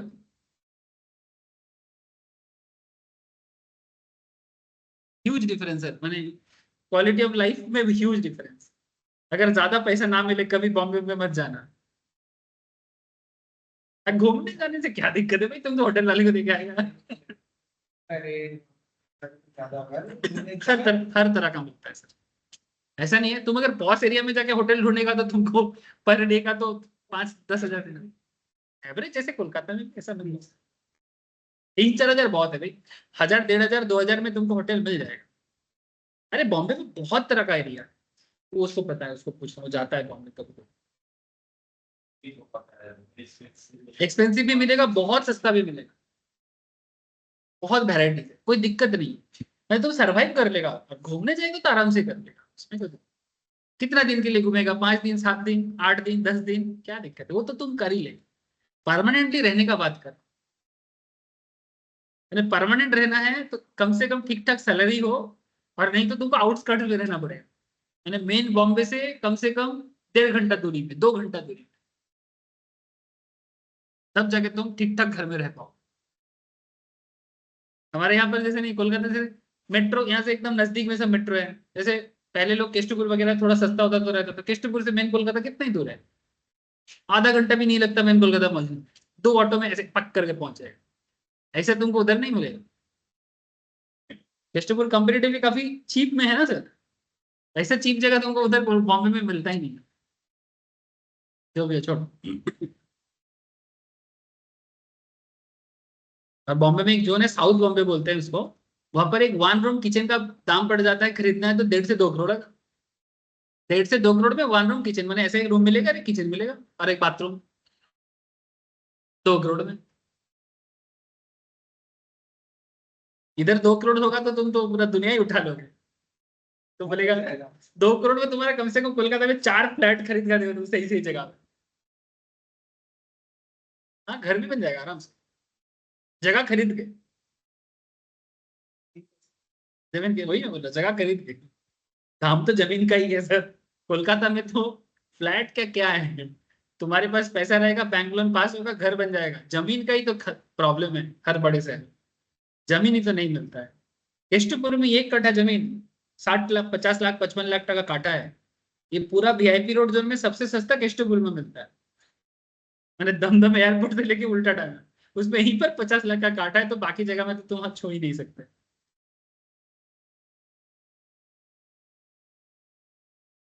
ये सब बात क्यों हो रहा है, मोनोपोली समझाने के लिए, ठीक है। तो मोनोपोली क्या है sir, monopoly is market situations which there is a single seller of a product which has no close substitute, there are barriers to entry। तो ऐसे मार्केट में हर कोई एंट्री नहीं कर पाते, जैसे कि रेलवेज में एंट्री हर कोई नहीं करता। इसका और एक एग्जांपल हो सकता है, जैसे कोई भी बिजनेस में जैसे रेस्ट्रिक्शन एंट्री हो तो वो मोनोपोली बिजनेस होता है। ऐसे नॉर्मल मार्केट में मोनोपोली एक इलीगल कॉन्सेप्ट है। जैसे अभी ये बात कर रहा था तुषार कि सर जैसे मानो मेरे मोहल्ले में या मेरे पाड़ा में कोई दुकानदार ऐसा बिजनेस कर रहा है कि बाकी और किसी का चल ही नहीं रहा है, ठीक है। तो इसमें एक चीजें हैं कि देखो, अगर कोई अपनी बुद्धि से मोनोपोली क्रिएट किया है, इसको तो कुछ बोला नहीं जा सकता, लेकिन जबरदस्ती माने मार्केट में मोनोपोली प्रैक्टिस बढ़ाना सोसाइटी इसको इजाजत नॉर्मली नहीं देता। ऑब्वियसली एयरलाइन मैन्युफैक्चरर में मोनोपोली तो नहीं बोल सकते, क्योंकि मोनोपोली में सिंगल सेलर होता है। एयरलाइन मैन्युफैक्चरिंग में वर्ल्ड में 2 है, एक बोइंग है और एक एयरबस है। तो ये मोनोपोली तो नहीं हुआ ना, इसको क्या बोलेंगे, ये बेसिकली ओलिगोपोली का वर्जन है, जहां पर एक से ज्यादा सेलर हो, माने एक से ज्यादा अगर सप्लायर हो तो वो ओलिगोपोली वर्जन में आता है। और ओलिगोपोली के जिस वर्जन में 2 प्लेयर होते हैं उसे डुओपोली बोलते हैं।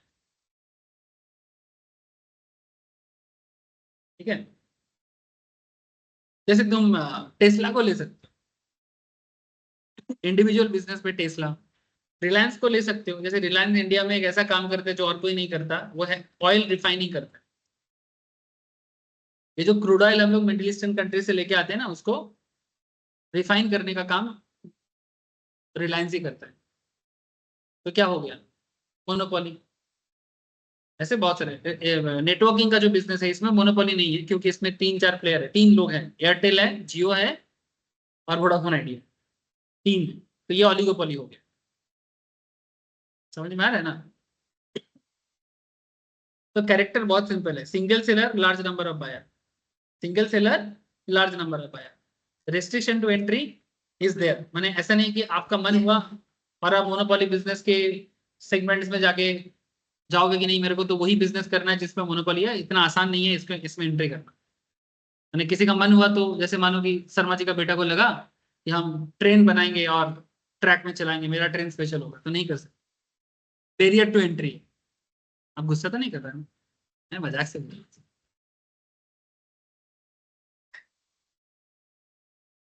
There are strong barriers to the entry of the firm in the market. No close substitute. Monopoly sells a product which is no close substitute, but there may be a substitute of the products. For example, substitute of railway are buses and airlines, but these are no close substitute. यानी monopoly business का कोई close substitute नहीं रहता। Product का substitute हो सकता है, but service का सब्स्टिट्यूट तो बिल्कुल नहीं। माने एक्चुअली कोई बोलेगा सर हम ट्रेन में ना जाके बस में चल जाए, चलो ये तो ठीक है, लेकिन ट्रेन का कोई दूसरा ट्रेन वाला सब्स्टिट्यूट तो नहीं मिलेगा। जाना है तो इंडियन रेल का ही टिकट काट के जाना है। हावड़ा स्टेशन का कोई सब्स्टिट्यूट नहीं हो सकता कि हावड़ा स्टेशन में आपको रेलवे का भी ट्रेन मिलेगा और कोई प्राइवेट कंपनी का भी ट्रेन मिलेगा, ऐसा नहीं मिलेगा। जैसे सरकारी बस में मिलता है, प्राइवेट बस भी मिलता है। देखे हो सड़क में सरकारी बस, देखे हो कभी? कोलकाता में चलता है बहुत सरकारी बसेस, SBSTC, NBSTC ऐसा करके होता है। उसमें देखना जो कंडक्टर होता है, जो कंडक्टर होता है वो एक यूनिफॉर्म में होता है नॉर्मली, वो खाकी कलर का यूनिफॉर्म होता है। हाँ, उनके पास एक मशीन भी रहता है। ठीक है, तो सरकारी बस भी चलता है, प्राइवेट बस भी चलता है, लेकिन सरकारी ट्रेन भी चलता है, प्राइवेट ट्रेन भी चलता है, ऐसा नहीं है। हाँ, एक्सेप्शनल, जैसे कि तेजस एक्सप्रेस में आपको बोला, एक टूरिस्ट ट्रेन चलता है महाराजा एक्सप्रेस बोल के, ठीक है, वो सब एक्सेप्शनल सिचुएशन। एक चलता है रामायण बोल के, एक ट्रेन चलता है रामायण एक्सप्रेस, वो अयोध्या से लेके पूरा राम जी का जितना भी जगह है वो हर जगह को कनेक्ट करता है, अयोध्या होके, नासिक होके, फिर एकदम रामेश्वरम तक जाता है, माने साउथ में तमिलनाडु रामेश्वरम। फिर अगर उसमें अगर कोई रामायण यात्रा का टिकट काटता है तो उसमें एक फ्लाइट का टिकट भी इंक्लूड कर देता है IRCTC, आपको श्रीलंका भी घुमा के लेके आएगा अगर आप लेना चाहते हो। लेकिन श्रीलंका जाने के लिए तो ट्रेन नहीं है, तो इन दैट केस आपको उड़ा के लेके जाएगा, फिर घुमा के वापस छोड़ेगा इंडिया।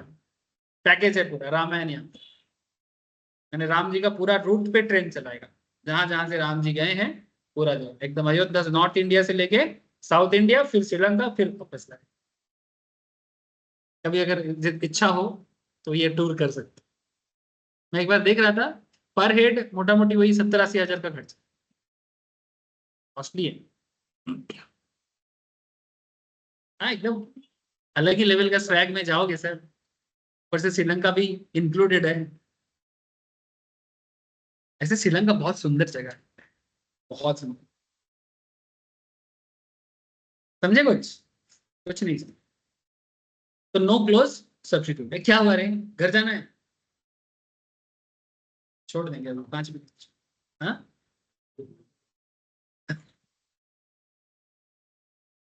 फार्म है, firm is also an industry. यहाँ पर क्या है सर, फार्म जो है वो इंडस्ट्री है। माने अगर हम रेल को एक इंडस्ट्री मानते हैं, रेल को अगर इंडस्ट्री मानते हैं, तो इंडियन रेल एक कंपनी है, मैंने एक फार्म है। तो इंडियन रेल अगर एक फार्म है तो रेलवे उसका इंडस्ट्री, तो जो फार्म है वही इंडस्ट्री। क्या समझे? हम लोग परफेक्ट कंपटीशन में देखिए, प्राइस मेकर और प्राइस टेकर अलग होते हैं, लेकिन यहाँ पर price maker and price taker both are same. Demand curve of the firm and the market both are same, माने फार्म का डिमांड का मार्केट का डिमांड का एक ही होगा। परफेक्ट इमोबिलिटी, इमोबिलिटी क्या होता है कि ये चलाने से चलता है, नहीं तो चलता नहीं। अगर इंडियन रेल बोलेगा कि हम ट्रेन नहीं चलाएंगे, किसके बाप पे दम है कि वो ट्रेन को चला के दिखाए? Don't take it as a slang. लेकिन मानो कि जैसे मेरा टाइटल भादुड़ी है, ठीक है, भादुड़ी का बेटा सब्जी का ठेला लगाता है। भादुड़ी का बेटा बोला कि हम सब्जी का ठेला नहीं लगाएंगे कल। शर्मा जी का बेटा बोल रहे हैं हम तो लगाएंगे, कोई उसको रोक सकता है? तो मोबिलिटी हुआ ना इसमें, ठीक है। तब से शर्मा का बेटा बोल रहे हैं उसको खराब लग सकता है, इसलिए खुद के ऊपर लेके थोड़ा बता दिया, थोड़ा बैलेंस हो गया, ठीक है। तो समझे आप लोग बात? तो परफेक्ट कंपटीशन में mobility is there, but imperfect competition में कोई मोबिलिटी नहीं है। Factor of production is perfectly immobile because these factors are under single producer. अगर रेल बोलेगा कि हम नहीं बनाएंगे, या कोई पर्टिकुलर कंपनी बोलेगा कि हम इसको अभी बंद रखेंगे, तो वो प्रोडक्ट का मार्केट में सप्लाई बंद हो जाएगा। अगर रिलायंस कल बोल दे कि हम तेल रिफाइन नहीं करेंगे, पूरा भारत का चक्का जाम हो जाएगा, सरकार भी कुछ नहीं कर पाएगी। क्या समझे? Railways and Delhi metro the best example of monopoly in India. ऐसे यहाँ पर बोले, मैं तो और भी एग्जांपल्स आपको दूं। दिल्ली मेट्रो रिलायंस ने बनाया, controlled by Indian rail, but Reliance ने बनाया, पूरा मैन्युफैक्चरिंग रिलायंस का। इंडिया का बेस्ट मेट्रो कनेक्शन दिल्ली का, गजब का मेट्रो कनेक्टिविटी। मैं बहुत अच्छा, मैंने पूरा दिल्ली मेट्रो से बहुत सुंदर कनेक्टेड, एकदम गुड़गांव नोएडा बहुत सारा, एकदम green line, blue line, yellow line. Kolkata में क्या है, 1982 में बन गया था सबसे पहले मेट्रो हमारे यहाँ पर। अभी सबसे पहले होके क्या करेगा, बाद में ही होता, लेकिन अच्छा बनता। आज दिल्ली मेट्रो 2000 के बाद बना है, लेकिन अभी इंडिया का बेस्ट है। कोलकाता मेट्रो इंडिया का ओल्डेस्ट है, 82 में बना था। उसके बाद बाकी जो बन रहे हैं अभी भी बन रहा है, बन ही रहा है। ये सॉल्ट लेक से न्यू टाउन जो कनेक्ट कर रहा है, बन ही रहा है। मैं जब से कोलकाता आया तब से देख रहा हूँ, 2008 से मैं कोलकाता में परमानेंटली हूँ, तब से देख रहा हूँ। कितना साल हो गए? 16 साल हो गए। उससे पहले बचपन में आता था, क्योंकि हम लोग का बिजनेस है कोलकाता में। तब से देख रहा हूँ मेट्रो का काम चल रहा है। कितना दिन चलेगा अपनी मेट्रो का काम? यानी इतना स्लोनेस भारत का और किसी शहर में नहीं है। एकदम टिपिकल बंगाली एटीट्यूड जो हम लोगों के अंदर है, तेरे अंदर है, मेरे अंदर है, शर्मा जी का बेटा भी स्लो। समझे कुछ? अरे इसी तरह से पता चलता है ना। एक सिटी, मैं आपको मराठी का बात बोला अभी कुछ देर पहले, फास्ट एकदम, फॉरवर्ड एकदम, इधर देखो आज चल रहा है, आज चल रहा है।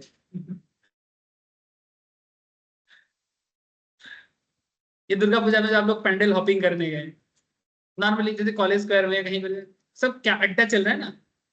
बंगाली से अड्डा लगा, they are not develop lover. Development के पीछे इनका कोई इच्छा नहीं है। अड्डा मिल जाए, दो चार बात करने को मिल जाए। मेरे अंदर भी ऐसा एटीट्यूड है। रेलवे दिल्ली मेट्रो आदि बेस्ट एग्जांपल ऑफ मोनोपोली। अच्छा, price equals to average revenue. अच्छा, प्राइस क्या होगा? एवरेज रेवेन्यू से मार्जिनल रेवेन्यू बड़ा होना चाहिए,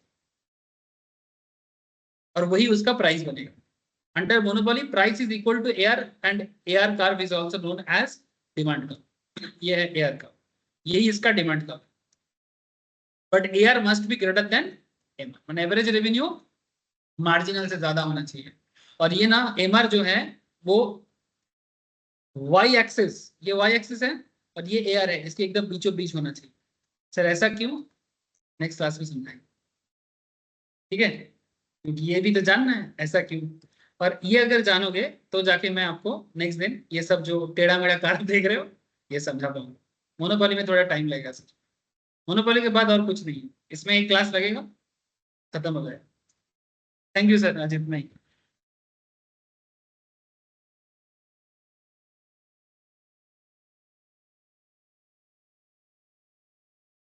देवस्विता, मनुश्री, ऋषिता, रोशन। ठीक है सर, बाय फिर, good night to all of you. Good night sir. Bye sir. Bye sir. Application of হ্যাঁ ম্যামের ক্লাস হবে।